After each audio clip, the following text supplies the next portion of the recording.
Good afternoon. Good afternoon. Yes, please.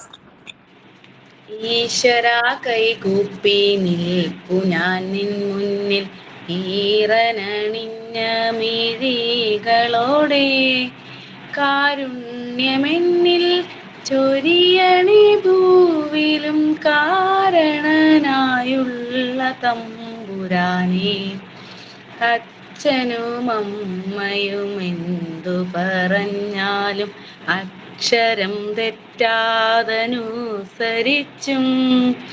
ഉള്ളിൽ വെളിച്ചം പകരും ഗുരുവിനെ ഉമ്മയെ സ്നേഹിച്ചും ആദരിച്ചും കൂടെ പഠിക്കുന്ന കുട്ടികളെ തന്നെ കൂടെ പിറപ്പുകളായി നിനച്ചും മാതൃഭൂമിക്കായി ജീവൻ വെടിഞ്ഞൊരെ മാതൃകയായിട്ടു സ്വീകരിച്ചും ഈശ്വര കൈകൂപ്പി നിൽപ്പു ഞാൻ നിൻ മുന്നിൽ ഈറനണിഞ്ഞ മിഴികളോടെ കാരുണ്യമെന്നിൽ ചൊരിയണി ഭൂവിലും കാരണനായുള്ള തമ്പുരാനെ. ഓക്കെ, ഞാൻ ഓഫീസിൽ നിന്ന് ഇങ്ങോട്ട് വരാൻ ഇവിടെ കുറച്ച് ഡിലേ ആയതാണ് പറ്റിയത്, ലേറ്റ് ആയതട്ടോ. Very sorry. നിങ്ങൾക്ക് ക്ലാസ് തുടങ്ങാമായിരുന്നല്ലോ, വെയിറ്റ് ചെയ്യണ്ടായിരുന്നു. Okay, fine. ഇനി എന്തെങ്കിലും ഷെയർ ചെയ്യാനുണ്ടോ? Yes please. Human action can be modified to some extent, but human nature cannot be changed. മനുഷ്യന്റെ പ്രവൃത്തികളെ ഒരു പരിധിവരെ പരിഷ്കരിക്കാൻ കഴിയും, പക്ഷെ മനുഷ്യന്റെ ജന്മ സ്വഭാവത്തെ ഒരിക്കലും മാറ്റാൻ കഴിയില്ല. Abraham Lincoln.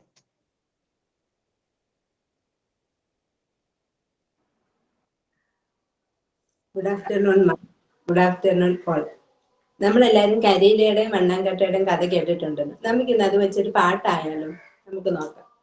മണ്ണാങ്കട്ടയും കരിയിലയും കണ്ണാരം പൊത്തി കളിക്കാൻ പോൽ, മണ്ണാങ്കട്ടയും കരിയിലയും കണ്ണാരം പൊത്തി കളിക്കാൻ പോയി, കരിവേപ്പിൻ തണല് കർക്കിട മാസം കർക്കാല് ചൊല്ലി കളിക്കാൻ പോയി, കരിവേപ്പിൻ തണല് കർക്കിട മാസം കർക്കാലും ചൊല്ലി കളിക്കാൻ പോയി, മണ്ണാങ്കട്ടയും കരിയിലയും കണ്ണാരം പൊത്തി കളിക്കാൻ പോയി, മണ്ണാങ്കട്ടയും കരിയിലയും കണ്ണാരം പൊത്തി കളിക്കാൻ പോയി, മാനത്തുനിന്ന് മഴ തുര വന്നു, മണ്ണാങ്കട്ടമേൽ കരിയില കേറി നിന്നു കുടയായി കുടയായി, മണ്ണാങ്കട്ടയും കരിയിലയും കണ്ണാരം പൊത്തി കളിക്കാൻ പോയി, മണ്ണാങ്കട്ടയും കരിയിലയും കണ്ണാരം പൊത്തി കളിക്കാൻ പോയി, മാനം തെളിഞ്ഞു മഴ നിന്നു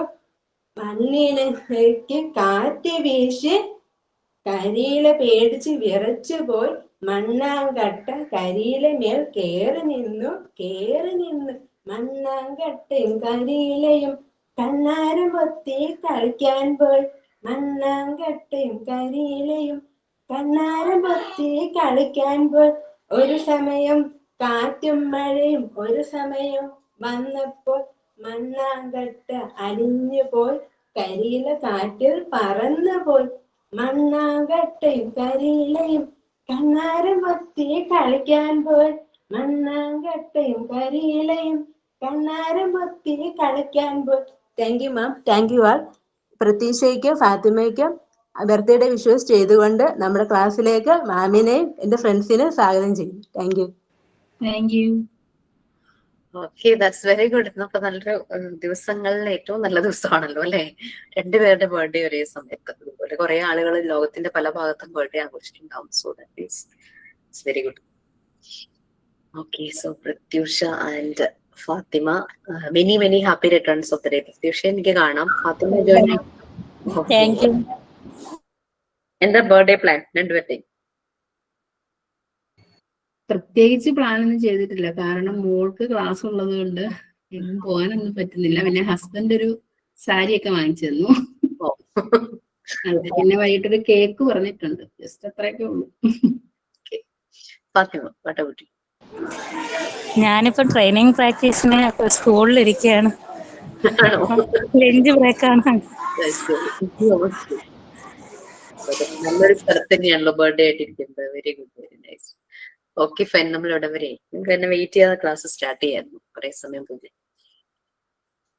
നമുക്ക് റെക്കോർഡുകൾ ഇറങ്ങിയിട്ടുണ്ടായിരുന്നു. അപ്പൊ അതിന്റെ ഡൗട്ട്സ് ആ സെഷനിലെ കുട്ടികൾ എന്നോട് ചോദിക്കുകയായിരുന്നു. കാരണം പുതിയ റെക്കോർഡ്സ് വന്നു എന്ന് പറഞ്ഞു കൊടുക്കുമ്പോൾ ഓഫീസിൽ കുറെ കോള് വരുന്നു. നമ്മുടെ പല ബാച്ചിൽ നിന്നും കുട്ടികളുടെ അവർക്ക് എന്താ ഏതാണെന്നൊന്നും മനസ്സിലാവാൻ എല്ലാ ബാച്ചിലേക്കും മുഴുവൻ ഡീറ്റെയിൽസും കൊടുത്തിട്ടില്ലല്ലോ റെക്കോർഡ് എങ്ങനെ എഴുതണം എന്നുള്ളത്.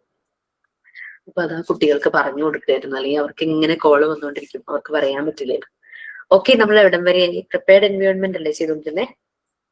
ഇന്നലെ നമുക്ക് റെക്കോർഡ് വാങ്ങാനായിട്ട് മെസ്സേജ് ഉണ്ടായിരുന്നല്ലോ, അതെന്താ? അത് തന്നെയാണ് അത് ഓഫീസിലും വിളിച്ച് ചോദിച്ചുകൊണ്ടിരിക്കുകയാണ്.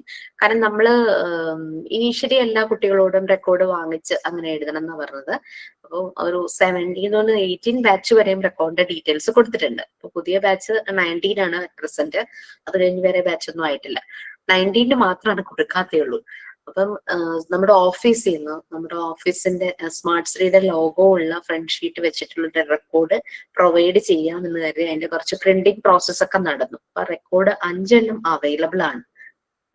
ഇതുപോലെ 2 നമ്മൾ പ്ലെയിൻ ആയിട്ട് വെച്ചിട്ട് ബാക്കി 3 റൈറ്റ് സൈഡ് റൂൾഡും ലെഫ്റ്റ് സൈഡ് പ്ലെയിനും ആ ഒരു രീതിയിൽ.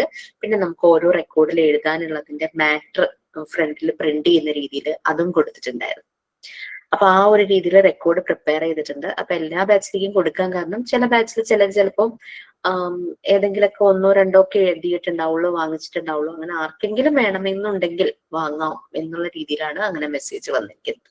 അപ്പൊ നിങ്ങൾ ഓൾറെഡി വാങ്ങി എല്ലാം എഴുതിയിട്ടുള്ളവർക്കൊന്നും ഇനി വേണ്ട. നമ്മൾ ഓൾറെഡി ചെയ്ത് കഴിഞ്ഞു. നമ്മൾ ചെയ്ത് സബ്മിറ്റ് ചെയ്തതാണല്ലോ. അതെ. അപ്പൊ അത് വേണ്ട. അപ്പൊ സാർ എല്ലാ ബാച്ചിലേക്കും ഒന്ന് കൊടുത്തേക്കാം എന്നുള്ള രീതിയിൽ പറഞ്ഞു. കാരണം വർക്ക് ചെയ്യാത്തവരുണ്ട് അടുത്ത ബാച്ചിന്റെ കൂടെ പരീക്ഷ എഴുതാനും അങ്ങനെയൊക്കെ വിചാരിച്ചൊക്കെ ഇരിക്കുന്ന കുട്ടികളൊക്കെ ഉണ്ട് പല ബാച്ചിലും. വൈവ ഇപ്പൊ 9ന്റെ വൈവ എനിക്ക് തോന്നുന്നു ഒരു 90% കഴിഞ്ഞിട്ടുള്ളൂ. അപ്പൊ അവരുടെ ബാക്കിയുള്ള കുട്ടികളെ ഇനി നോക്കും. പിന്നെ 10ന്റെ കഴിയണം. അപ്പൊ 10ന്റെ കൂടെ ചിലപ്പോൾ 9ന്റെ ബാലൻസ് വന്ന കുട്ടികളെ ആഡ് ചെയ്യും. അപ്പൊ 10ന്റെ കഴിഞ്ഞിട്ടാണ് നിങ്ങളുടെ സ്റ്റാർട്ട് ചെയ്യുള്ളൂ. ആ ഒരു രീതിയിലാണ് പോകുന്നത്. ഓക്കെ, ഇന്ന് ഞാൻ റെഡി ഇല്ല. നിങ്ങൾ ആരെങ്കിലും റെഡി ചെയ്യണം. കാരണം എന്റെ സ്പെക്സ് താഴെ എവിടെ ഇരിക്കുകയാണ്. ഇനി പോയിട്ട് സമയമില്ല. ഓക്കെ, സോ നമ്മൾ 7th യൂണിറ്റ് അല്ലേ?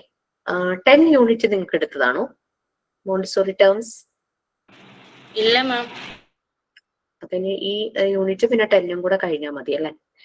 ഓക്കെ, സോ സ്റ്റാർട്ട് ചെയ്തോ. നമ്മൾ എവിടം വരെയായി പ്രിപ്പയർഡ് എൻവയോൺമെന്റ്? മാം ആ 6th സെൻസിറ്റീവ് പീരിയഡ്സിലെ ഇനി 2 പോയിന്റും കൂടി ഉണ്ട്. അപ്പൊ അത് രണ്ടുപേരും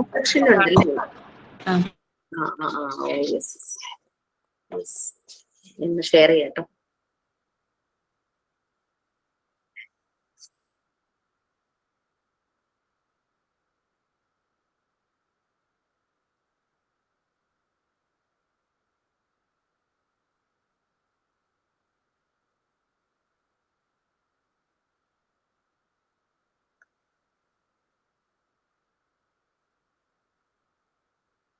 ഓക്കെ, അത്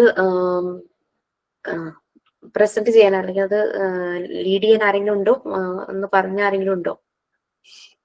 മാം സരിത ഉണ്ടായിരുന്നു. ഇന്നത്തെ ക്ലാസ്സിൽ വരില്ലെന്ന് പറഞ്ഞുകൊണ്ട് സരിതയുടെ ഭാഗം പ്രത്യക്ഷ ചെയ്യാന്നാ പറഞ്ഞിരിക്കുന്നത്. സബ്സ്റ്റിറ്റ്യൂട്ട് ഏറ്റെടുത്തല്ലോ. നോക്കൂ, ഓക്കെ മാം, ഞാൻ സ്റ്റാർട്ട് ചെയ്തോട്ടെ? സ്റ്റാർട്ട് ചെയ്തോളൂ. ഞാൻ എപ്പോഴേക്കും ഷെയർ ചെയ്തോളാം. നിങ്ങളുടെ കയ്യിലുണ്ടല്ലോ. നമുക്ക് 6 സെൻസിറ്റീവ് പീരീഡ്സ് ആണുള്ളത്. Sensitivity to order, learning through their 5 sense, sensitivity for social interest, sensitivity for language, sensitivity for walking, sensitivity for small minute objects. എനിക്കതിൽ കിട്ടിയിരിക്കുന്നത് സെൻസിറ്റിവിറ്റി ഓഫ് മൂവ്മെന്റ് അല്ലെങ്കിൽ കോർഡിനേഷൻ ഓഫ് മൂവ്മെന്റ് അല്ലെങ്കിൽ walking ആണ് കിട്ടിയിരിക്കുന്നത്. അത് just start ചെയ്ത് നമുക്ക് by berth തുടങ്ങി തന്നെ സെൻസിറ്റിവിറ്റി ഓഫ് മൂവ്മെന്റ് അല്ലെങ്കിൽ മൂവ്മെന്റിന് ബൈ ബെർത്ത് തുടങ്ങി ഉണ്ട്. ഒരു 4 years വരെ ആണെങ്കിൽ പോലും നമ്മുടെ ഈ ഒരു കോർഡിനേഷൻ ഓഫ് മൂവ്മെന്റ് വരുന്ന 2.5 years തുടങ്ങി 4 years വരെയാണ് മെയിൻ ആയിട്ട് വരുന്നത്. അതിനു മുമ്പ് ജസ്റ്റ് കുട്ടികൾ ബൈ ബെർത്ത് ആണെങ്കിൽ ഒരു 3 മാസം കഴിയുമ്പം കമന്ന് വീഴും, പിന്നെ കുറച്ച് കഴിയുമ്പോൾ ഇരിക്കും, പിന്നെ പതുക്കെ പിടിച്ച് നിൽക്കാൻ തുടങ്ങും. ഇതൊക്കെ ശരിക്കും ആ ഒരു മൂവ്മെന്റിന്റെ ഭാഗം തന്നെയാണ്. കാരണം അവർക്ക് എഴയാനും അല്ലെങ്കിൽ അതെല്ലാം അവർ ആ ഒരു പീരീഡ് ഓഫ് ടൈമിൽ ഓരോ പീരീഡായിട്ട് ചെയ്യേണ്ട കാര്യങ്ങൾ തന്നെയാണ്, ആ ഒരു മൂവ്മെന്റ് തന്നെയാണ് അതിൽ വരുന്നത്. പക്ഷെ നമ്മൾ കൂടുതലായിട്ടും കുട്ടികൾക്ക് ഒരു കോർഡിനേഷനോടുകൂടി അല്ലെങ്കിൽ അവരുടെ fine motor skill, gross motor skill, ഇങ്ങനെയുള്ള കാര്യങ്ങളൊക്കെ ഇമ്പ്രൂവ് ആകണമെങ്കിൽ നമുക്ക് കുറച്ച് അവരൊരു ഒരു ഇൻഡിവിജ്വൽ ആവണമെന്നുണ്ടെങ്കിൽ കുറച്ച് ഒരു 2 വയസ്സ് കഴിയുമ്പോൾ തുടങ്ങിയാണ് അവരൊരു ജസ്റ്റ് ചെറിയ രീതിയിലെങ്കിലും ഇൻഡിവിജ്വൽ സ്റ്റേജിലേക്ക് വരുന്നു എന്ന് നമുക്ക് പറയാൻ പറ്റുള്ളൂ. അപ്പം ഈ ഒരു ഡെവലപ്മെന്റൽ സ്റ്റേജ് ആണ് സെൻസിറ്റീവ് പീരീഡിലെ വോക്കിംഗ് എന്ന് പറയുന്നത്. അവരുടെ ഒരു ഡെവലപ്മെന്റൽ സ്റ്റേജ് ആണ്. ഒരു പർട്ടിക്കുലർ ഒരു ഇൻട്രസ്റ്റ് എടുത്തിട്ട് അവര് എന്തെങ്കിലും കാര്യങ്ങൾ പഠിക്കാനും അതേപോലെ തന്നെ ഒന്ന് കോർഡിനേറ്റ് ചെയ്യാനും അവർക്ക് തന്നെ കൺട്രോൾ ചെയ്യാൻ പറ്റുന്ന അവരുടെ മൂവ്മെന്റ്സ് ഒക്കെ ജസ്റ്റ് ഇൻഡിവിജ്വൽ ആയിട്ട് കൺട്രോൾ ചെയ്യാൻ പറ്റുന്നതും സ്പെസിഫിക് ആയിട്ട് വോക്കിംഗ്, അതായത് നമ്മൾ കുഞ്ഞുങ്ങളാകുമ്പോൾ നമ്മൾ സപ്പോർട്ട് ചെയ്യണം, അല്ലെങ്കിൽ ഇടയ്ക്ക് വീഴും, ഇതൊക്കെ ശരിക്കും ഒരു 2.5 years കഴിയുമ്പം അവര് ശരിക്കും വോക്കിങ്ങിൽ ഒരു ഇൻഡിവിജ്വൽ ആയിന്ന് നന്നായിട്ട് തന്നെ പറയാം. അവർക്ക് റൺ ചെയ്യാൻ പറ്റും, ജമ്പ് ചെയ്യാൻ പറ്റും. കുട്ടികളൊരു പ്രീ സ്കൂൾ സ്റ്റേജിലേക്ക് വരുന്ന ഒരു ഏജ് ആണത്. അപ്പം ആ ഒരു ഏജിലാണ് അവർക്ക് ശരിക്കും ആ ഒരു കോർഡിനേഷൻ ഓഫ് മൂവ്മെന്റ്സ് അല്ലെന്നുണ്ടെങ്കിൽ കോർഡിനേഷൻ ഓഫ് വോക്കിംഗ്, അല്ലെങ്കിൽ കയ്യിൽ എന്തെങ്കിലും സാധനങ്ങൾ എടുത്തോണ്ട് അല്ലെങ്കിൽ കയ്യിൽ പിടിച്ചോണ്ട് അവർക്ക് നന്നായിട്ട് നടക്കാൻ പറ്റുന്നു. ഇപ്പൊ എക്സാമ്പിൾ പറയുകയാണെങ്കിൽ ചില കുഞ്ഞു കുട്ടികൾക്ക് നമുക്കിപ്പം കയ്യിലൊരു ഒരു ചെറിയ പാത്രത്തിൽ കുറച്ച് വെള്ളം കൊടുത്തു കഴിഞ്ഞാൽ അവർക്ക് അതും കൊണ്ട് നടന്ന് നീങ്ങാൻ അവർക്കൊരു ബുദ്ധിമുട്ട് കാണും. കാരണം അവർക്ക് എന്ത് ചെയ്യും അല്ലെങ്കിൽ എങ്ങനെയാണ് ചെയ്യേണ്ടതെന്നൊരു ഇതുണ്ടാവും, ടെൻഷൻ ഉണ്ടാവും. പക്ഷെ ഒരു 2.5 years അല്ലെങ്കിൽ 3 years 4 years ഒക്കെ ഉള്ള കുട്ടികളാണെങ്കിൽ നമുക്കറിയാം സ്കൂളുകളിലൊക്കെ കാണുന്ന കുറുമ്പന്മാരും കുറുമ്പികളും ആയിരിക്കും. ആ ഏജിലുള്ളവര് വാട്ടർ ബോട്ടിലാണെങ്കിലും അതെ, വെള്ളമാണെങ്കിലും അതെ, അവരത് വെച്ചിട്ട് ജമ്പ് ചെയ്യാൻ നോക്കും, അല്ലെങ്കിൽ എന്തൊക്കെ കുരുത്തക്കേട് കാണിക്കാവോ അതെല്ലാം ചെയ്യും. പക്ഷെ അതൊക്കെ നമ്മളത് കുറുമ്പാണെന്ന് വിചാരിക്കലും അവരുടെ ആ ഒരു ഗ്രോസ് മോട്ടോർ സ്കില്ല് അതുവഴി ഇമ്പ്രൂവ് ആകുകയാണ്. ഇപ്പൊ വീട്ടിൽ തന്നെ നമ്മളിപ്പം എക്സാമ്പിൾ പറയുകയാണെങ്കിൽ എൻ്റെ മോൻ കളർ ചെയ്യാൻ വേണ്ടിയിട്ട് വെള്ളം എടുക്കും, പാത്രത്തിൽ വെള്ളം എടുക്കും. ആൾക്ക് 5 വയസ്സായി. വെള്ളം എടുത്തോണ്ട് വരും, വെള്ളം എടുത്തിട്ട് കളർ മിക്സ് ചെയ്യും, ആ വെള്ളം കൊണ്ട് കളയും. പക്ഷെ അപ്പൊ സംഭവിക്കുന്നത് എന്താ, ടൈൽസിൽ ഫുള്ളും കളറുള്ള വെള്ളമാവും. അപ്പൊ ശരിക്കും നമ്മൾ വഴക്ക് പറയും, എന്താണ് അങ്ങനെ ചെയ്തത്, ശരിക്കും അതാണ് ചെയ്യുന്ന കാര്യം, അവിടെ അഴുക്കാവുകയാണല്ലോ. പക്ഷെ ശരിക്കും അവരുടെ അവർക്ക് അത് പിടിച്ചുകൊണ്ട് ബാലൻസ് ചെയ്ത് നടന്ന് പോകാനുള്ള ആ ഒരു സ്റ്റേജാണ് അവരത് ഡെവലപ്പ് ചെയ്യുന്നത്. ഒരു തവണ ചെയ്തു, അത് പോയി കഴിഞ്ഞാൽ അവർ വീണ്ടും അത് തന്നെ ചെയ്യും. അപ്പൊ പിന്നെ 2-3 പ്രാവശ്യം ആയി കഴിഞ്ഞപ്പോൾ ഞാനും പിന്നെ അത് നിർത്തി. കാര്യം അവനോട് പറഞ്ഞാലും അവർക്കത് ശരിക്കും അവരത് കറക്റ്റ് ആക്കുന്നത് വരെ അവരത് ചെയ്തുകൊണ്ടേയിരിക്കും. ആ വെള്ളം പോകാതെ എടുത്തു കൊണ്ടുവന്ന് അതെടുത്തു വെച്ചു, ഇതൊക്കെ ചെയ്യുന്നത്. അപ്പൊ ശരിക്കും അവരുടെ ഗ്രോസ് മോട്ടോർ സ്കില്ല് വികസിക്കുന്ന ഒരു ഡെവലപ്മെന്റ് സ്റ്റേജ് തന്നെയാണ് ഈ മൂവ്മെന്റ് ഓഫ് വോക്കിംഗ് എന്ന് പറയുന്നത്. പിന്നെ നമ്മളതിനെ കൂടുതലായിട്ടും സപ്പോർട്ട് ചെയ്യുക. കുഞ്ഞു കുട്ടികളാകുമ്പോൾ അവർക്കൊരു അത്ഭുതമായിരിക്കും, എന്താണ് ഇപ്പം ഒരു നടക്കുക, എഴയുക ഒക്കെ ചെയ്യുമ്പം അവർക്ക് പുതിയ കാര്യങ്ങൾ അവർ പഠിക്കുകയാണ്. അതേപോലെ തന്നെയാണ് കുറച്ച് മുന്നോട്ട് വന്നു കഴിയുമ്പം ഒരു 2 വയസ്സ് 2.5 വയസ്സൊക്കെ ആകുമ്പോഴത്തേക്കും സ്കൂളിൽ ചേർക്കും. നമ്മൾ ഇന്നിപ്പം പ്രാക്ടിക്കൽ ക്ലാസ്സിൽ പറഞ്ഞ പോലെ തന്നെ പ്രീ റൈറ്റിംഗ് സ്റ്റേജ് ആണ്. പ്രീ റൈറ്റിംഗ് സ്റ്റേജിൽ അവർക്ക് ശരിക്കും അവരുടെ പെൻസിൽ ഗ്രിപ്പ് ഡെവലപ്പ് ആകുകയാണ്. ആ ഡെവലപ്മെന്റിൽ അവർ 3 fingers വെച്ചിട്ട് പെൻസിലാണെങ്കിലും അല്ലെങ്കിൽ പെന്നാണെങ്കിലും എന്താണെങ്കിലും അല്ലെങ്കിൽ ക്രയോൺസ് ആവാം, ഇതൊക്കെ അവർ പിടിക്കുന്നത് ശരിക്കും അവരുടെ ആ മൂവ്മെന്റ്സ് ആണ്. അതുവഴി ആ ഫിംഗേഴ്സിന്റെ മൂവ്മെന്റ്സ് ഡെവലപ്പ് ആകുകയാണ്. അതുവഴി അവിടെ ഫൈൻ മോട്ടോർ സ്കില്ലും അതേപോലെ ഡെവലപ്മെന്റ് സ്റ്റേജിലേക്ക് വരും. പിന്നെ അതിനുശേഷമാണ് അവരത് എഴുതാനും.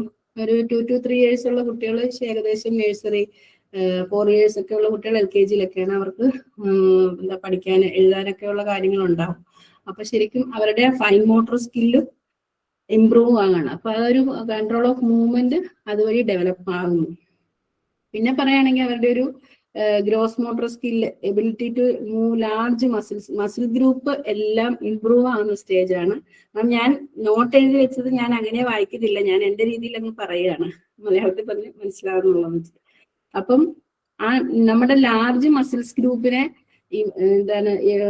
അതിന്റെ ആ ഒരു ഇംപ്രൂവ്മെന്റിനുള്ള കഴിവാണ്, ആ ഒരു സ്കില്ലാണ് അവർക്ക് നമ്മുടെ വോക്കിങ്ങിലൂടെ നടക്കുന്നത്. നമ്മൾ നടക്കുന്നു, അത് ബാലൻസ് ചെയ്ത് നടക്കുന്ന വഴി അവരുടെ ആ ഗ്രോസ് മോട്ടോർ സ്കില്ലാണ് ഇംപ്രൂവ് ആകുന്നു. എക്സാമ്പിൾ പറയുകയാണെങ്കിൽ എനിക്കൊരു ഇത് ഉള്ളത്, ഞാനൊരു സ്കൂളിൽ വർക്ക് ചെയ്തിരുന്നു. അവിടെ ഒരു കുട്ടി 2.5 വയസ്സേ ഉള്ളൂ. പക്ഷെ ആ കുട്ടിക്ക് നമ്മൾ എടുത്തോണ്ട് നിൽക്കണം എപ്പോഴും. കാരണം അവർക്ക് ഇച്ചിരി ലേറ്റ് ആയിട്ടുണ്ടായ ഒരു ബേബിയാണ്. അപ്പൊ അവർ അതേപോലെയാണ് ആ കൊച്ചിനെ കുട്ടിയെ ട്രീറ്റ് ചെയ്തിരുന്നത്. പക്ഷെ സ്കൂളിൽ വന്നു കഴിയുമ്പോൾ അവരെപ്പോഴും എടുത്തോണ്ടേ നിൽക്കുകയുള്ളൂ. അപ്പൊ കുട്ടിക്ക് ജസ്റ്റ് താഴെ നിർത്തി കഴിയുമ്പോൾ നടക്കാനോ നീങ്ങാനോ അല്ലെങ്കിൽ ജസ്റ്റ് നടന്നുപോയി ഇരിക്കാനോ ഭയങ്കര പേടിയാണ്. അത് നമുക്കറിയാം, ഇങ്ങനെ വിറച്ചാണ് നടക്കുന്നത്. അപ്പൊ കുട്ടികൾ ആരെങ്കിലും അടുത്തൂടെ ഒന്ന് ഓടിപ്പോവാണെങ്കിൽ ആള് ഭയങ്കരമായിട്ട് പേടിക്കും, കരയും. കാര്യം വീഴുമോ എന്നുള്ള പേടിയാ. അത് ശരിക്കും നമ്മൾ അങ്ങനെ ആവാൻ പാടില്ല. കാര്യം ചെറുതിലേ തുടങ്ങി ആ നടക്കുന്ന ഒരു സ്റ്റേജ് തുടങ്ങി ജസ്റ്റ് അവർക്കൊരു സപ്പോർട്ട് കൊടുത്തിട്ട് നമ്മൾ അവർക്ക് ചെയ്യേണ്ട കാര്യങ്ങളെല്ലാം ആ രീതിയിൽ തന്നെ ചെയ്യിപ്പിക്കണം. അത് എനിക്ക് മനസ്സിലായത്, ആ കുട്ടിക്ക് നടക്കാൻ പേടിയാണ്, നടന്നാൽ വീഴുമോ എന്നുള്ള പേടി. ജസ്റ്റ് കുട്ടികൾ ആരെങ്കിലും അടുത്ത് വന്ന് നിൽക്കുമ്പം ഒന്ന് തൊടുകയോ വല്ലതും ചെയ്ത് കഴിയുമ്പോഴത്തേക്കും വീഴുമോ എന്നുള്ള പേടി. അത് ആ മൂവ്മെന്റ്സിന്റെ കുറവ് കൊണ്ട് തന്നെ എനിക്ക് തോന്നിയതാണ്. എത്രത്തോളം ശരിയാണെന്ന് എനിക്കറിയില്ല. കാര്യം എപ്പോഴും നമ്മൾ കാണുമ്പോഴൊക്കെ പേരൻസ്, അതുപോലെ പേരൻസ് പിക്ക് ചെയ്യാൻ വന്നാലും കൊണ്ടാക്കുമ്പോഴും എടുത്തോണ്ടാണ് വരുന്നത്. കുട്ടി ഒരിക്കലും നടന്നു വരുന്നത് ഞങ്ങളാരും കണ്ടിട്ടില്ല.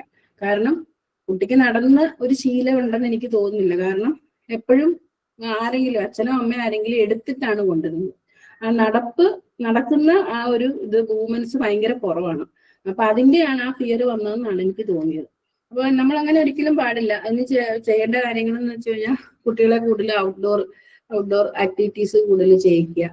പിന്നെ സ്കൂളുകളിലാണ് കൂടുതൽ ഔട്ട്ഡോർ ആക്ടിവിറ്റീസിൽ കൂടുതൽ ഇൻക്ലൂഡഡ് ആക്കുക അവരെ. പിന്നെ അതുപോലെ പാർക്കിലൊക്കെ കൊണ്ടുപോയി, അങ്ങനെയൊക്കെ ആണെന്നുണ്ടെങ്കിൽ ആ ഒരു മൂവ്മെന്റ്സിന്റെ പ്രശ്നം കുട്ടികൾക്ക് വരില്ല എന്ന് തന്നെ നമുക്ക് വിചാരിക്കാം. അപ്പം ഇതൊക്കെയാണ് ഒരു കോർഡിനേഷൻ ഓഫ് മൂവ്മെന്റിനെ കുറിച്ചുള്ള ഞാൻ മനസ്സിലാക്കിയതും എന്റെ എക്സ്പീരിയൻസ്. എല്ലാവർക്കും മനസ്സിലായെന്ന് വിചാരിക്കുന്നു. Very good Pratyusha. നല്ല രീതിയിൽ തന്നെ റിലേറ്റ് ചെയ്തും ഒക്കെ പറഞ്ഞു, കണക്ട് ചെയ്ത് പറഞ്ഞു. ഓക്കെ, എന്തെങ്കിലും ആഡ് ചെയ്യാനുണ്ടോ? മീൻസ് നിങ്ങളുടെ എന്തെങ്കിലും എക്സ്പീരിയൻസോ നിങ്ങൾക്ക് റിലേറ്റ് ചെയ്ത് എന്തെങ്കിലും പറയാനുണ്ടോ? കുട്ടികളുടെ ആ ഒരു കോർഡിനേഷൻ ഓഫ് മൂവ്മെന്റ്, ഈവൻ അവരുടെ ഓരോരോ മന്ത്, ചെറിയ മാസങ്ങൾ അല്ലെങ്കിൽ ആഴ്ചകളാകുമ്പോഴേ അവരുടെ ബോഡിയിൽ ചില മൂവ്മെന്റ്സ് നമുക്ക് കാണാനായിട്ട് പറ്റും. 1 വയസ്സൊക്കെ ആകുമ്പോഴേക്കും അവർ നടക്കാനായിട്ട് തുടങ്ങും. പക്ഷെ ആ ബോഡി ബാലൻസ് കൺട്രോൾ അത് ആകുന്നത് ഒരു 2.5 വയസ്സൊക്കെ കഴിയുമ്പോഴാണ് ശരിക്കും ആ ഒരു കൺട്രോൾ. 4 വയസ്സൊക്കെ ആകുമ്പോഴേക്കും ആ ഒരു കോർഡിനേഷൻ കറക്റ്റ് ആവും. അതാണ് 4 വയസ്സ് കഴിയുമ്പോൾ കുട്ടികളെ ഡാൻസ് പഠിപ്പിക്കാനായിട്ട് വിടുന്നത്. ഏത് ഫോമിലുള്ള ഡാൻസ് ഫോം ആണെങ്കിലും അതിന് വിടും. അവരുടെ ബോഡി കോർഡിനേഷനും ബ്രെയിനിന്റെ കോർഡിനേഷനും ഹാൻഡ് ആൻഡ് ഐ കോർഡിനേഷൻ അതൊക്കെ കൂടുതൽ, അതെല്ലാം ബോഡിയുടെ ഭാഗമല്ലേ മൂവ് ചെയ്യുന്നത്. അപ്പൊ അതെല്ലാം കറക്റ്റ് ആകുന്നത് കാണും. Okay, fine. സോ ഇനി നമുക്ക് സെൻസിറ്റിവിറ്റി ടു ലാംഗ്വേജ് അല്ലെ അടുത്തത്. അതാരാ പറയാന്ന് പറഞ്ഞത്? അതല്ലേ ഇനി പറയാനുള്ളത്? അത് കഴിഞ്ഞിരുന്നു മാം. ഇനി ആ സോഷ്യൽ ആസ്പെക്ട് അതായിരുന്നു. സോഷ്യൽ ആസ്പെക്ട് അത് ആരെങ്കിലും ഉണ്ടോ? അതോ ആള്?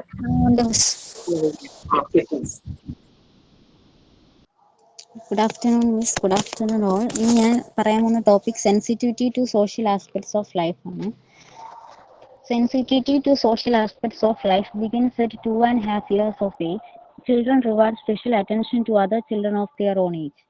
Children at about 3 are in lonesome play. The work of sensitive period facilitates recognizable affections and friendships to develop. In this way, the child learns to be a part of group.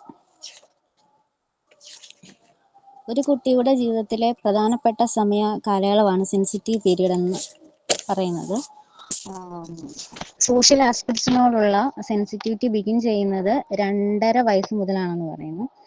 ആ പ്രായത്തിൽ കുട്ടികളുടെ തന്നെ സമപ്രായക്കാരുള്ള കുട്ടികൾക്ക് attention കൊടുക്കുന്നു. അതുവഴി അവർക്ക് affections and friendship, സൗഹൃദവും സ്നേഹവും ഒക്കെ വികസിപ്പിക്കാൻ കഴിയുന്നു. അതുവഴി അവർക്ക് സോഷ്യൽ സ്കിൽ അവിടെ ഡെവലപ്പ് ചെയ്യുന്നു. ഈ രീതിയിൽ തന്നെ കുട്ടികൾ മുന്നോട്ട് പോകുമ്പോൾ കുട്ടികൾ അറിയാതെ തന്നെ ഒരു ഗ്രൂപ്പിന്റെ ഭാഗമാകാൻ അവിടെ പഠിക്കുകയാണ് ചെയ്യുന്നത്. അടുത്തതിൽ പറയുന്നത് സെൻസിറ്റിവിറ്റി ടു ഓർഡർ. സെൻസിറ്റീവ് പീരീഡിൽ ഡിഫറെന്റ് സ്കില്ല് കുട്ടികൾ ബിൽഡ് ചെയ്യുന്നുണ്ട്. അതിൽ the effect of malnourishment of children from the right environment to the 6 sensitive periods. അതിൽ first one sensitivity to order. അതിൽ നമ്മൾ കഴിഞ്ഞ ദിവസം പറഞ്ഞ തന്നെ desire for consistency and repetition and love for established routines. അതായത് ഒരു കാര്യം തന്നെ റിപ്പീറ്റ് ചെയ്ത് ചെയ്യാനുള്ള ഒരു ആഗ്രഹം, ഒരു ടെൻഡൻസി കുട്ടികൾക്ക് അവിടെ ഉണ്ടാവുകയാണ്. ഇപ്പോൾ ഉദാഹരണം പറയുകയാണെങ്കിൽ, ഇപ്പോൾ സ്റ്റെയർ കുട്ടികൾ കയറുന്നു, കുറച്ച് കഴിയുമ്പോൾ നമ്മൾ നോക്കുമ്പോൾ കാണാം വീണ്ടും താഴെ ഇറങ്ങും, വീണ്ടും കയറും. അങ്ങനെ റിപ്പീറ്റ് ചെയ്ത് ഒരു പ്രവൃത്തി ചെയ്യാനുള്ള ടെൻഡൻസി അവർക്ക് തോന്നുന്നു, ആഗ്രഹം ഉണ്ടാവുന്നു. പിന്നെ ലവ് ഫോർ എസ്റ്റാബ്ലിഷ്ഡ് റൂട്ടീൻസ്, അതായത് ദിനചര്യകളോടുള്ള സ്നേഹം. മിസ് കഴിഞ്ഞ ദിവസം പറഞ്ഞ പോലെ തന്നെ ഇപ്പം അച്ഛൻ വരുന്ന സമയം അല്ലെങ്കിൽ അമ്മ വരുന്ന സമയമാകുമ്പോൾ വൈകിട്ട് അവർ ആ വാതിൽക്കൽ പോയി കാത്തു നിൽക്കുന്നത്, അതാണ് സെൻസിറ്റിവിറ്റി ടു ഓർഡർ എന്ന് പറയുന്നത്. അടുത്ത sensitivity to learning through 5 census.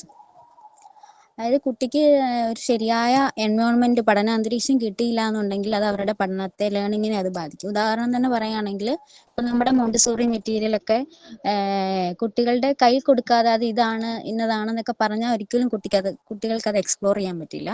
അത് അവർക്ക് അവരുടെ കയ്യിൽ കൊടുത്ത് അവരതിനെ എക്സ്പീരിയൻസ് ചെയ്ത് എക്സ്പ്ലോർ ചെയ്താൽ മാത്രമേ അവർക്ക് അതിനെ കമ്പാരിസൺ ചെയ്യാനും ജഡ്ജ് ചെയ്യാനും ഒക്കെ കഴിയുകയുള്ളൂ. അല്ല എന്നുണ്ടെങ്കിൽ അത് ഒരു കമ്പാരിസൺ ചെയ്യാനോ ജഡ്ജ്മെന്റ് ചെയ്യാനോ അത് പ്രയാസമായിരിക്കും. അടുത്ത സെൻസിറ്റിവിറ്റി ടു സ്മോൾ ഒബ്ജക്റ്റ്.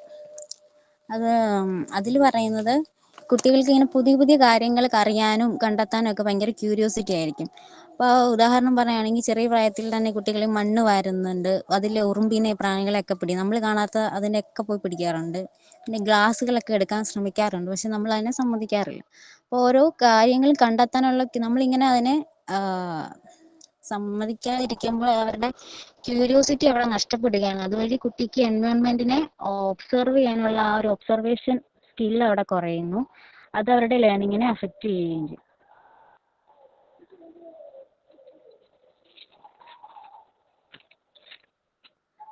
അടുത്തത് sensitivity to coordination of movements.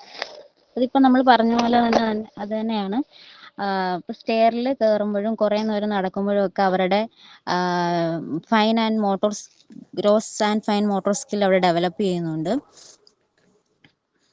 പിന്നെ സെൻസിറ്റിവിറ്റി ടു ലാംഗ്വേജ്. അതിൽ പറയുന്നത്, നമ്മൾ ശരിയായിട്ടുള്ള ഒരു കമ്മ്യൂണിക്കേഷൻ നമ്മൾ കുട്ടികളുടെ ഇടയിൽ ഉണ്ടായിട്ടില്ലെങ്കിൽ, അല്ലെങ്കിൽ കുട്ടികളെ ഒരു വീട്ടിൽ തന്നെ അടച്ചിട്ട് വളർത്തുകയാണെങ്കിൽ അവരുടെ കമ്മ്യൂണിക്കേഷൻ സ്കിൽ അവിടെ ഒരിക്കലും ഡെവലപ്പ് ആവില്ല.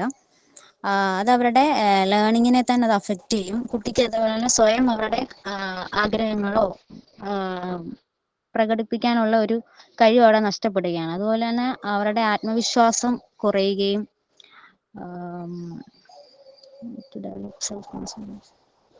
ആത്മബോധം ഉണ്ടാകുകയൊക്കെ ചെയ്യുകയാണ്. അതാണ് സെൻസിറ്റിവിറ്റി ടു ലാംഗ്വേജിൽ പറയുന്നത്. The last one, sensitivity to the social aspects of life.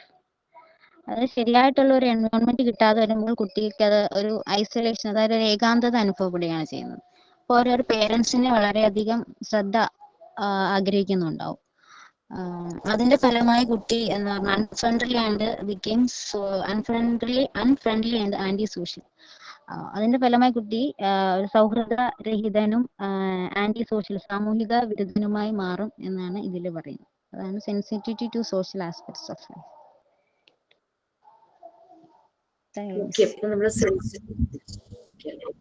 Sensitivity പല ഏരിയയിൽ പറഞ്ഞു. ഇനി നമ്മൾ പറഞ്ഞു, നമുക്കറിയാം പ്രോപ്പർ ആയിട്ടുള്ള ന്യൂട്രീഷ്യസ് ആയിട്ടുള്ള ഭക്ഷണം കഴിച്ചാൽ നമ്മളുടെ ഹെൽത്ത് നല്ല രീതിയിൽ പോവും. അത് മാത്രമല്ല നമ്മൾ ഇമ്മ്യൂൺ ആവും.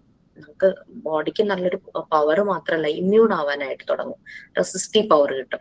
അതേസമയം നല്ല ന്യൂട്രീഷ്യസ് ആയിട്ടുള്ള ഭക്ഷണമല്ല കഴിക്കുന്നെങ്കിൽ നമ്മുടെ ബോഡിക്ക് ആ പവർ ഉണ്ടാവില്ല, അസുഖങ്ങൾ വരാനുള്ള ചാൻസ് ഉണ്ടാവും. നമ്മുടെ എല്ലാ ബോഡിയുടെ ഫങ്ഷനെയും അത് ബാധിക്കും.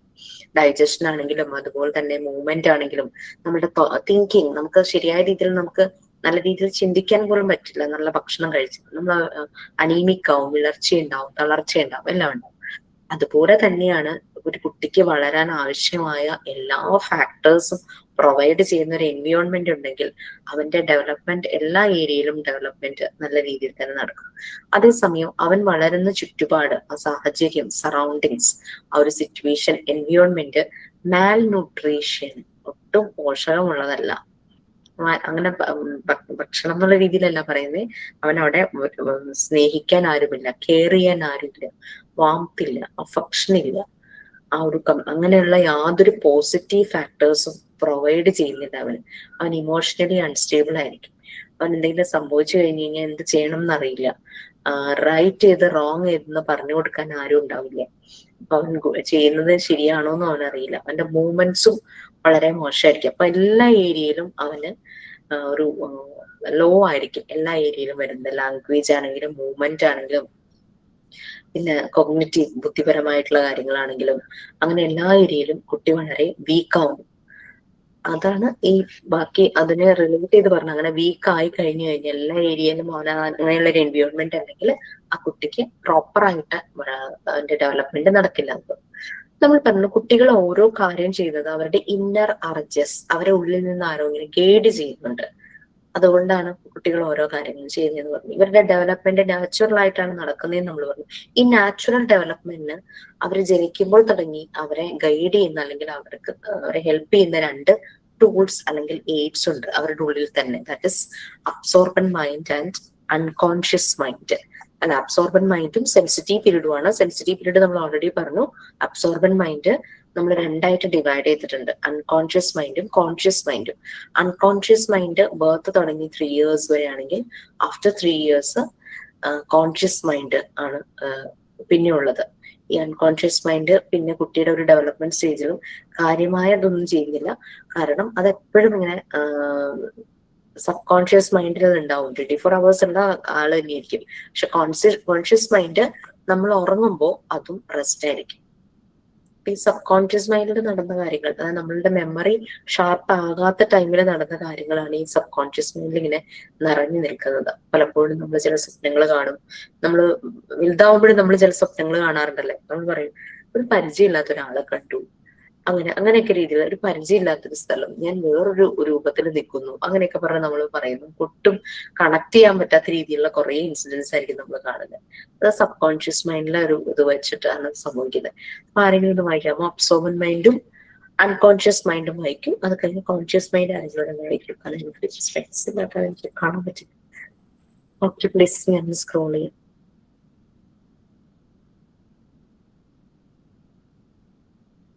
Yes, please. വായിക്കാം മാം. Absorbent mind. Montessori opined that from birth itself the child has a mind that is highly absorbing, which means that every experience he goes through will be deposited in the mind of the child with or without his knowledge. The absorbent mind explains the process by which the child gains knowledge from his process or action. The absorption appears in 2 stages, an unconscious stage and a conscious stage. So the absorbment can be split into unconscious mind 0 to 3 years and conscious mind 3 to 6 years.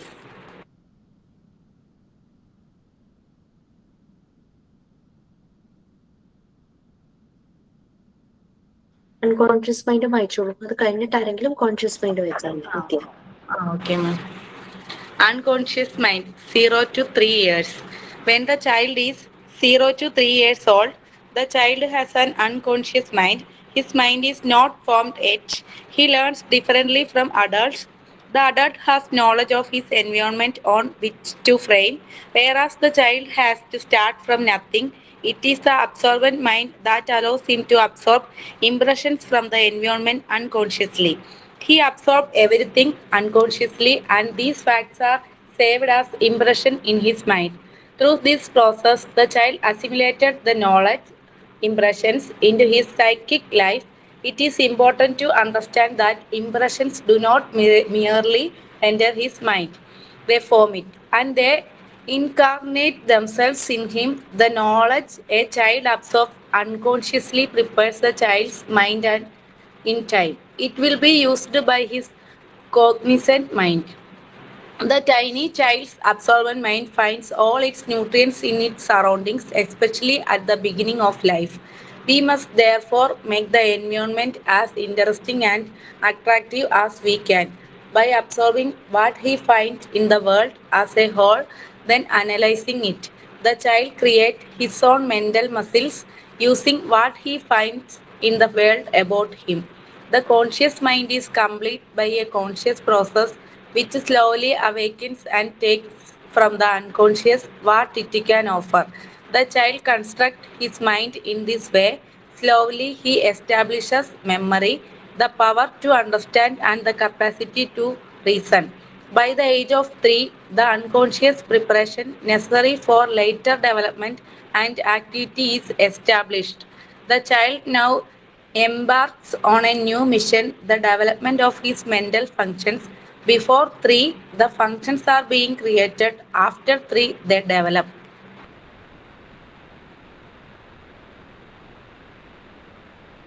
So നമ്മൾ already പറഞ്ഞിട്ടുണ്ടായിരുന്നു absorbent മൈൻഡിന്റെ കാര്യം അല്ലേ. ഈ absorbent mind അവരെന്തും അങ്ങോട്ട് accept ചെയ്യും. അവർക്ക് ചെറു പ്രായത്തില് അതിന്റെ ഫാക്ട് ഏതാണ് അങ്ങനെയൊന്നും അവർക്കറിയില്ല. കേൾക്കുന്നതും കാണുന്നതും എല്ലാം അവർ ആക്സെപ്റ്റ് ചെയ്യും. അതായത് അവരെ പറ്റിക്കാൻ എളുപ്പമാണെന്ന് വരുന്നൊരു പ്രായം. എന്തും പറഞ്ഞ് പറ്റിക്കുമല്ലോ, അമ്പിളിമാവിനെ പിടിച്ചു കൊടുക്കാം, അങ്ങനെ ഇങ്ങനെയൊക്കെ ഓരോന്ന് പറയും. അപ്പോൾ അതുപോലെ കുട്ടി അത് മുഴുവനും അബ്സോർബ് ചെയ്യും. പക്ഷെ 3 years കഴിയുമ്പോഴേക്കും അവർക്ക് ഫാക്ട് വാട്ട് ഇസ് റിയൽ എന്നുള്ള ഒരു ഐഡിയ കിട്ടാനായിട്ട് തുടങ്ങും. അത് അവരുടെ ഡെവലപ്മെന്റിന്റെ ഭാഗമാണ്. അവരുടെ കോൺഷ്യസ് മൈൻഡ് ഡെവലപ്പ് ചെയ്യാണ്. പക്ഷെ കോൺഷ്യസ് മൈൻഡിന്റെ ഡെവലപ്മെന്റിന് റിഫ്ലക്ഷൻസ് അവരുടെ അൺകോൺഷ്യസ് മൈൻഡ് ആയിരുന്ന സമയത്ത് പല കാര്യങ്ങളും ആ ഒരു റിഫ്ലക്ഷൻ ആയിട്ട് അവർക്ക് വരും.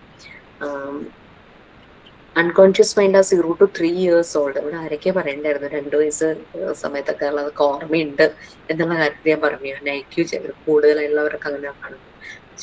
എല്ലാ ഇൻസിഡൻസും നമുക്ക് ഓർമ്മ വന്നില്ലെങ്കിലും ചിലപ്പോ ചിലർക്ക് ചിലത് ഓർമ്മയുണ്ടാവുമായിരിക്കും. മൈൻഡ് ഫോം ആയിട്ടില്ല. അതുകൊണ്ടാണ് പറയാൻ മോണ്ടിസോറി അതിനെ സ്പിരിച്വൽ എംബ്രിയോ എന്ന് പറയുന്നത്. അപ്പോഴും ഭ്രൂണാവസ്ഥയിലാണെന്നുള്ള രീതിയിലാണ് പറയുന്നത്. അഡൽട്ട്സിൽ നിന്നും എൻറ്റയർലി ഡിഫറെന്റ് ആയിരിക്കും കുട്ടികൾ ആ ഒരു ടൈമിൽ പ്രത്യേകിച്ചും.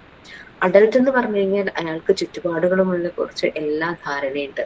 കിണറിൽ എങ്ങനെ വെള്ളം വന്നു, മൂൺ എങ്ങനെ ആകാശത്തിലെന്നും സൺ എങ്ങനെയുണ്ടെന്നും അതിനെയൊന്നും നമുക്ക് റീച്ച് ചെയ്യാന്ന് പറഞ്ഞാൽ സ്റ്റഫ്, അതൊക്കെ എല്ലാം അങ്ങനെയുള്ള കാര്യങ്ങൾ അഡൽട്ട് അതിന്റെ പീക്കിൽ എത്തിക്കഴിഞ്ഞു അവരുടെ ഡെവലപ്മെന്റിന്റെ. പക്ഷെ കുട്ടികൾക്ക് അതൊന്നും അറിയില്ല. അവർക്ക് ഇതൊക്കെ കാണാൻ പറ്റും, പോയി അവിടെ പെട്ടെന്ന് എത്താൻ പറ്റും, അങ്ങനത്തെ ഒരു ധാരണ. അപ്പം മൂണിനെ പിടിച്ചുകൊണ്ട് വരാം എന്നൊക്കെ ഉള്ള ഒരു ആ ഒരു സെൻസേ കുട്ടികൾക്ക് ആ ഒരു ടൈമിൽ ഉണ്ടാവുള്ളൂ. ഇവന് പല കാര്യങ്ങളും അബ്സോർബൻ മൈൻഡ് ആണല്ലോ. അൺകോൺഷ്യസ് മൈൻഡ് അതായത് 0 to 3 years ആകുന്ന സമയത്ത് പല കാര്യങ്ങളും എൻവയോൺമെന്റിൽ നിന്നും അൺകോൺഷ്യസ്ലി ആയിരിക്കും അബ്സോർവ് ചെയ്യുന്നത്. പല ഫാക്ട്സും അത് അവരുടെ മനസ്സിൽ ഇംപ്രഷൻസ് ആയിട്ട് കിടക്കും. ഈവൻ ഓർമ്മയില്ല എന്ന് പറഞ്ഞാലും അത് അവരുടെ ഉള്ളിൽ തന്നെ ഉണ്ട്. അതാണ് ഈ സബ് കോൺഷ്യസ് മൈൻഡിൽ അതിങ്ങനെ സ്റ്റോർഡ് ആയിട്ട് കിടക്കും. ചില സമയത്ത് അത് ട്രിഗർ ആകും. അത് കുട്ടി അറിയാതെ ആയിരിക്കും. ചിലപ്പോൾ കുട്ടിക്ക് ചില ശബ്ദത്തിനോട് ഭയങ്കര പേടി, ആരെങ്കിലും ഷൗട്ട് ചെയ്യുന്നത് കേട്ട് കുട്ടി ചെറുപ്പത്തിൽ നല്ലപോലെ പേടിച്ചിട്ടുണ്ടായിരുന്നിരിക്കും. പിന്നീട് ഏതെങ്കിലും ഷൗട്ട് കേൾക്കുമ്പോൾ പെട്ടെന്ന് ഞെട്ടുന്നത് ഇതിന്റെ ഒരു റിഫ്ലക്ഷൻ, ആ അൺകോൺഷ്യസ് മൈൻഡ് ആയിരുന്ന സമയത്ത് നടന്ന ആ ഒരു ഇൻസിഡന്റിന്റെ ഒരു റിഫ്ലക്ഷൻ ആയിരിക്കാം പിന്നീട്. ചില ആളുകൾ എത്ര വലുതായാലും പാറ്റ, പല്ലി അങ്ങനത്തെ സാധനങ്ങളോട് ഒരു പേടി ഉണ്ടാവും. ചെറുപ്പത്തിൽ ഇവരെ എന്തെങ്കിലും പറഞ്ഞ് പേടിപ്പിച്ചിട്ടുണ്ടാവുമായിരിക്കും. അപ്പൊ പേടി അതുകൊണ്ടായിരിക്കാം. അറപ്പ് വേറൊരു രീതിയാണല്ലോ. നമ്മൾ ഏജ് ആകുമ്പോൾ നമുക്ക് പേടി മാറിയിട്ട് ചില വസ്തുക്കളോട് ഇഷ്ടമില്ലായ്മ തോന്നും. അത് ഇറ്റ്സ് ക്വൈറ്റ് നാച്ചുറൽ, അത് നാച്ചുറലായിട്ട് സംഭവിക്കുന്നു. അല്ലാതെ ഈ പേടി മാറാതിരിക്കുന്ന ഒരു ഇതെന്ന് പറഞ്ഞു കഴിഞ്ഞാൽ അവരുടെ അൺകോൺഷ്യസ് ടൈമിൽ എന്തോ അതുമായിട്ട് റിലേറ്റഡ് ആയിട്ട് ഉണ്ടായിട്ടുണ്ടാവാം. അതിന്റെ ഒരു റിഫ്ലക്ഷൻ ആണ് കോൺഷ്യസ് ആവുന്ന സമയത്ത് അവർക്കുണ്ടാകുന്നത്. പിന്നെ ആളുകളിലൊരു റിഫ്ലക്സ് ആക്ഷൻ ഉണ്ടാകുന്നത് നമുക്ക് ഇതായിട്ട് കണക്ട് ചെയ്യാം. ഇപ്പോൾ നമ്മൾ പെട്ടെന്ന് നമ്മുടെ മുന്നിലേക്ക് ഒരാള് ഇങ്ങനെ കൈകൊണ്ട് ഇങ്ങനെ വരുമ്പോൾ പഞ്ച് ചെയ്യാൻ വരുന്ന രീതിയിൽ വരുമ്പോഴേക്കും നമ്മൾ മൊഴിഞ്ഞു മാറുമല്ലോ, ഒരു റിഫ്ലക്സ് ആക്ഷൻ വരുന്നത്. അതൊക്കെ ശരിക്കും തമാശയ്ക്ക് കാണിച്ചാൽ പോലും നമ്മൾ പെട്ടെന്ന് അത് നമ്മൾ അതാകും, ഒരു റിഫ്ലക്സ് ആക്ഷൻ സംഭവിക്കും. പിന്നെ ആരെങ്കിലും നമ്മുടെ മുന്നിൽ വീഴാനായിട്ട് പോകുമ്പോൾ നമ്മൾ പെട്ടെന്ന് അവരെ പിടിക്കാൻ പോകുന്ന പോലെ. ഇതൊക്കെ നമ്മളുടെ ഒരു അൺകോൺഷ്യസ് മൈൻഡിൽ നമ്മൾ എന്തെങ്കിലും സംഭവിച്ചതുമായിട്ട് നമുക്ക് ചിലപ്പോൾ കണക്ട് ചെയ്യാനായിട്ട് അതിന്റെ റിഫ്ലക്ഷൻസ് ഉണ്ടാവും. അപ്പൊ എപ്പോഴും ഒരു റിഫ്ലക്ഷൻ ആണ് പ്രീവിയസ് സ്റ്റേജിന്റെ ഒരു റിഫ്ലക്ഷൻ ആ ഒരു പ്രസന്റ് സ്റ്റേജിൽ എപ്പോഴും വരും. 3 to 6 years സംഭവിച്ച ചില കാര്യങ്ങളായിരിക്കും അഡോളസൻസിൽ എത്തുമ്പോൾ. ഓരോന്നും ഓരോ ഏജ് പീരീഡിന്റെ ഡെവലപ്മെന്റ് സ്റ്റേജിന്റെ ഒരു സ്റ്റെപ്പിംഗ് സ്റ്റോൺസ് തന്നെയാണെന്ന് നമുക്ക് പറയാം. അപ്പം സാധാരണ പാരന്റ്സ് ചെറുപ്രായത്തിലെ കുട്ടിക്കൊന്നും മനസ്സിലായിട്ടുണ്ടാവുമല്ലോ, അപ്പൊ കുഴപ്പമൊന്നും ഉണ്ടാവില്ല, ഓർമ്മയൊന്നും ഉണ്ടാവില്ല. ഇനി ശ്രദ്ധിക്കാം, പാരന്റ്സ് തമ്മിലുള്ള എന്തെങ്കിലും ഒരു കൺഫ്യൂഷൻസോ കോൺഫ്ലിക്ട്സോ കൊച്ചു കുഞ്ഞിന്റെ മുന്നിൽ വെച്ച് നടക്കുമ്പോൾ പിള്ളേര് ചെറുപ്പമായിരുന്നില്ലേ, അവൾക്കത് മനസ്സിലായിട്ടൊന്നും ഉണ്ടാവില്ല, ഇനി ശ്രദ്ധിക്കാം. പക്ഷെ അവർക്ക് അതിന്റെ റിഫ്ലക്ഷൻസ് ആണ് അവരുടെ അടുത്ത പീരീഡിലേക്ക് വരുമ്പോൾ വരുന്നത്. അതിന്റെ അവിടുത്തെ റിഫ്ലക്ഷൻ ആയിരിക്കും അടുത്തേക്ക് പോകുമ്പോൾ. അങ്ങനെ എത്രയോ കുട്ടികൾ ഈ ഏജ്, അതായത് ഒരു 25+ ആയി കഴിഞ്ഞാലും അവർക്ക് മാരേജ് വേണ്ട. മാരേജ് ചെയ്യാത്തതിന്റെ കാരണം അവർ കണ്ട മാരേജ് ലൈഫ് എന്ന് പറഞ്ഞാൽ അവരുടെ പാരന്റ്സിന്റെ ആയിരിക്കും. അത് കാണുമ്പോൾ അവർക്ക് ഒട്ടും താല്പര്യം ഉണ്ടാവില്ല. ചിലര് പക്ഷെ അങ്ങനെ ഭയങ്കര ആഗ്രഹിക്കും. കാരണം അവരുടെ അത്രയും മനോഹരമായിട്ടായിരിക്കും അവരുടെ പാരന്റ്സ് അവരുടെ മുന്നിൽ ജീവിച്ചിട്ടുണ്ടാവുക. നല്ല രീതിയിൽ സ്നേഹത്തോടു കൂടി ജീവിക്കുന്നത് അവർ കണ്ടിട്ടുണ്ടാവും. അപ്പൊ what we show dum, they learn from that. അല്ലെങ്കിൽ അതിൽ നിന്ന് അവർ ഓരോന്നും പഠിക്കുന്നത്. എക്സ്പീരിയൻസ് ചെയ്യുന്നതും എക്സസൈസ് ചെയ്യുന്നതുമാണ് കുട്ടികൾ ഓരോന്ന് പഠിക്കുന്നത്. അല്ലാതെ ഒരു കുറെ സിലബസ് പാഠപുസ്തകങ്ങളിൽ നിന്നല്ല ശരിക്കും പഠിക്കുന്നത്. പഠിക്കേണ്ടതും അങ്ങനെ തന്നെയാണ്, through experiences and exercises.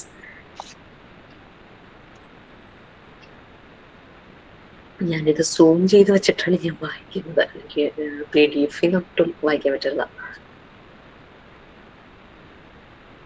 Okay, ചെറിയ കാര്യം അത് തന്നെയാണ്. അൺകോൺഷ്യസ് ആയിരിക്കുന്ന സമയത്ത് അവരുടെ നെക്സ്റ്റ് മെന്റൽ ഫങ്ഷൻസിന്റെ ഡെവലപ്മെന്റിന് അവരുടെ അൺകോൺഷ്യസ് മൈൻഡ് തന്നെ ഇറ്റ്സ് ഇനഫ് ആണ്.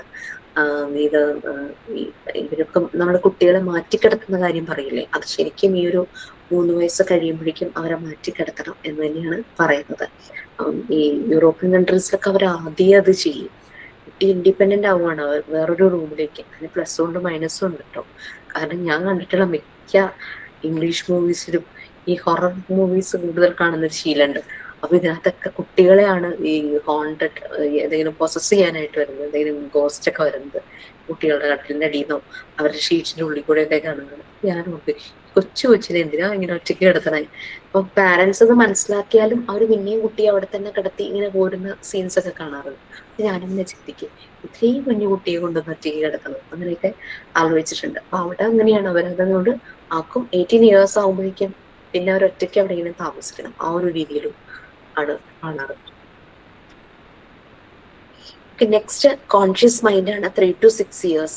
അപ്പോൾ അൺകോൺഷ്യസ് മൈൻഡിൽ ഉണ്ടായ കാര്യങ്ങളാണ് നെക്സ്റ്റ് സ്റ്റേജിലേക്ക് വരുമ്പോൾ റിഫ്ലക്ഷൻസ് എന്ന് പറയുന്നത്.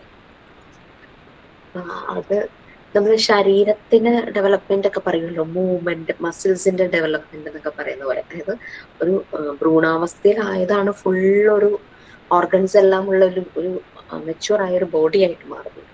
പക്ഷെ പുറത്തു വന്നപ്പോൾ മനസ്സെപ്പോഴും ഭ്രൂണാവസ്ഥയിലാണ്. മനസ്സിന്റെ മസിൽസും മൂവ്മെന്റും എല്ലാം കറക്റ്റ് ആവാനുണ്ട്. സോ അതാണ് his own mental muscles create ചെയ്യുവാണ് അവന്റെ ചുറ്റുമുള്ള വേൾഡിനുമായിട്ട് കണക്റ്റഡ് ആയിട്ട് അൺകോൺഷ്യസ് സമയത്ത്.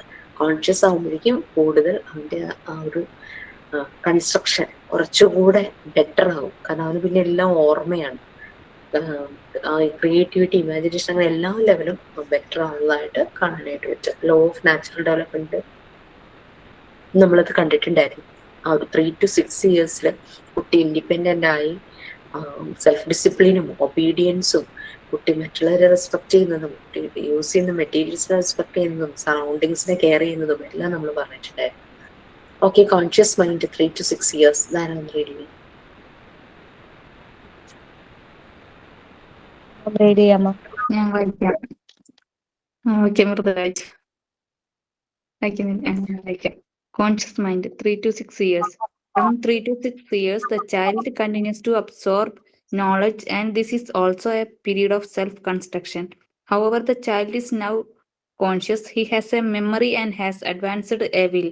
Now, the takes in consciously using his hand. It is by means of work that he becomes conscious and develops himself by means of his hand. He learns writing, reading, fundamental ideas, numbers, and many other things automatically and without fatigue. So we have to understand that the first period in human development in which character is formed is the most important time. At no other age has the child greater need of an intelligent help, and any barrier that impedes his creative work will lessen the chance he has of achieving perfection. He has a type of mind that goes after the concrete. He has the great power of imagination. The children should be allowed to work at their own pace, completing the cycle of activity so necessary to their growth and development.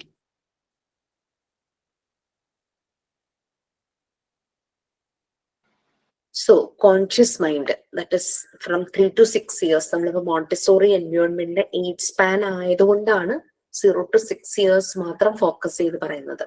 After 3 years എന്ന് പറയുമ്പോൾ പിന്നെ conscious mind തന്നെയാണ്. നമ്മുടെ ബോഡിയിലെ ചില situations മാറിയില്ലെങ്കിൽ, like old age ആകുമ്പോൾ and dementia ഒക്കെ വന്നപ്പോൾ നമ്മുടെ ഓർമ്മയ്ക്ക് പ്രശ്നങ്ങൾ വരും. പക്ഷെ അത് അല്ലാതെ നോക്കിയാൽ, അപ്പാർട്ട് ഫ്രം ദാറ്റ്, അങ്ങല്ലാതെ നോക്കുമ്പോഴേക്കും നമുക്ക് പിന്നീടുള്ള കാലഘട്ടം മുഴുവനും ഈ ഓർമ്മ. പിന്നെ നമുക്ക് ഓരോരോ കാലഘട്ടങ്ങളിൽ ഓരോ കാര്യങ്ങൾ ഓർത്ത് നമ്മൾ ഓരോന്ന് പറയും അല്ലെ. ഇപ്പൊ 3 to 6 years എന്ന് പറഞ്ഞു കഴിഞ്ഞാൽ അപ്പോഴും കുട്ടി കണ്ടിന്യൂസ്ലി അബ്സോർബൻ മൈൻഡ് തന്നെയാണ്, കണ്ടിന്യൂസ്ലി അബ്സോർബ് ചെയ്യുന്നു. അവരുടെ ആ ഒരു പീരീഡ് ഓഫ് സെൽഫ് കൺസ്ട്രക്ഷനും ആ ഒരു സമയത്താണ്. ഡെവലപ്മെന്റിന്റെ പല പല സ്റ്റേജസ് അത് ഡെവലപ്പ് ചെയ്യുന്നു. അതുകൊണ്ടാണ് സെൽഫ് കൺസ്ട്രക്ഷൻ എന്ന് പറയുന്നത്. പക്ഷെ ഇപ്പൊ കോൺഷ്യസ് ആണ്, നമ്മൾ ബോധവാനാന്ന് പറയുന്നത് പോലെ. മെമ്മറി ഒരു അഡ്വാൻസ്ഡ് ആയിട്ടുള്ള ഒരു മെമ്മറിയാണ്. അതായത് അവനെല്ലാം ഓർമ്മയുണ്ട്, ഷാർപ്പാണ് ആ ഒരു രീതിയിൽ. ഇനി ഓരോ ആക്ടിവിറ്റി ചെയ്യുമ്പോൾ ഈ മെമ്മറിയിലുള്ള കാര്യങ്ങളെ റിക്രിയേറ്റ് ചെയ്യുന്ന രീതിയിൽ ഹാൻഡ്സ് യൂസ് ചെയ്തിട്ടാണ് അവരുടെ ആക്ടിവിറ്റീസ്. അവർ ചെയ്യുന്ന ഓരോന്നും ഓരോ കാര്യങ്ങളുടെ റിഫ്ലക്ഷൻ ആയിരിക്കും അവരുടെ മനസ്സിലുണ്ടാകുന്നത്. അങ്ങനെ ഡെവലപ്പ് ചെയ്യുന്നു. അപ്പൊ ഹാൻഡാണ് അവന്റെ ഒരു ടൂള്. ഈ ഒരു മറിയ മോണ്ടിസോറി പറയുന്നുണ്ട്, ഹാൻഡാണ് ഒരു കുട്ടിയുടെ ഇന്റലിജന്റ് ഹെൽപ്പിനുള്ള ഒരു ടൂൾ എന്ന് പറയുന്നത്. അങ്ങനെ writing, reading, fundamental ideas like size, shape, weight, അങ്ങനത്തെ കാര്യങ്ങളെല്ലാം ഓട്ടോമാറ്റിക്കലി അവൻ ലേൺ ചെയ്യുന്നു. വിത്തൗട്ട് ഫാറ്റിക്, ടയേർഡ്നെസ് ഒന്നുമില്ലാതെ, ക്ഷീണമൊന്നുമില്ലാതെ ഓട്ടോമാറ്റിക്കലായിട്ട് ലേൺ ചെയ്യുന്നു. ഈ ഹൈപ്പർ ആക്റ്റീവ് ആയിട്ടുള്ള കുട്ടികൾ, ഹൈപ്പർ ആക്റ്റീവ് ആയിരിക്കില്ല, അവര് അടങ്ങിയിരിക്കുക എന്നുള്ള ഭയങ്കര പാടായിരിക്കും. ഈ കുട്ടികളെ ടയേർഡ് ആക്കുക എന്നുള്ളതാണ് അവർക്ക് കൊടുക്കുന്ന ആക്ടിവിറ്റി. മാക്സിമം അവരുടെ എനർജി ഒരു പോസിറ്റീവ് സൈഡിലേക്ക് അങ്ങോട്ട് ഫോക്കസ് ആവുന്ന രീതിയിൽ, ഡീവിയേറ്റ് ആവുന്ന രീതിയിൽ അവർക്ക് വർക്കുകൾ കൊടുക്കും. ചെയ്ത് അവരങ്ങോട്ട് അങ്ങ് സബ്മിസീവ് ആകും. അപ്പൊ നോർമലൈസേഷനിലേക്കുള്ള ഒരു ഓപ്പണിംഗ് ആണത്, ആ ഒരു സബ്മിസീവ് ആകുന്നത്. ഈ ഒരു ടൈമിൽ ഇവർക്ക് ഇന്റലിജന്റ് ഹെൽപ്പ് വേണം. അതായത് ശരിക്കും ഫാക്ട് റിലേറ്റഡ് ആയിട്ടുള്ള കാര്യങ്ങൾ, അതിന് യാതൊരു ബാരിയർ, അവരുടെ ക്രിയേറ്റീവ് വർക്കിന് യാതൊരു തടസ്സങ്ങളും ഉണ്ടാവാൻ പാടില്ല. കാരണം അങ്ങനെ തടസ്സങ്ങൾ ഉണ്ടായിക്കഴിഞ്ഞാൽ അവരുടെ പേഴ്സണാലിറ്റിയെ അത് സ്റ്റോപ്പ് ചെയ്യും.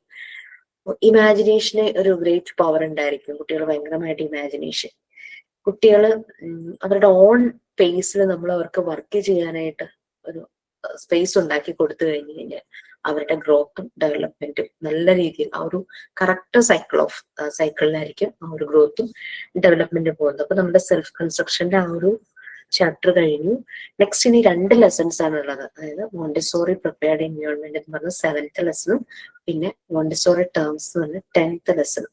ഈ 7th ലെസൺ 10th ഞാനിപ്പോ എടുക്കും, എന്നിട്ട് 10th ഞാനിപ്പോ ഒന്ന് ബ്രീഫ് ചെയ്യും, എന്നിട്ട് നെക്സ്റ്റ് ക്ലാസ്സിൽ ഒന്നുകൂടെ എടുക്കും. അതിനുശേഷം നമ്മൾ 7th സ്റ്റാർട്ട് ചെയ്യുന്നത്. ഞാൻ ജസ്റ്റ് ഒന്ന് ഷെയർ ചെയ്തേട്ടോ.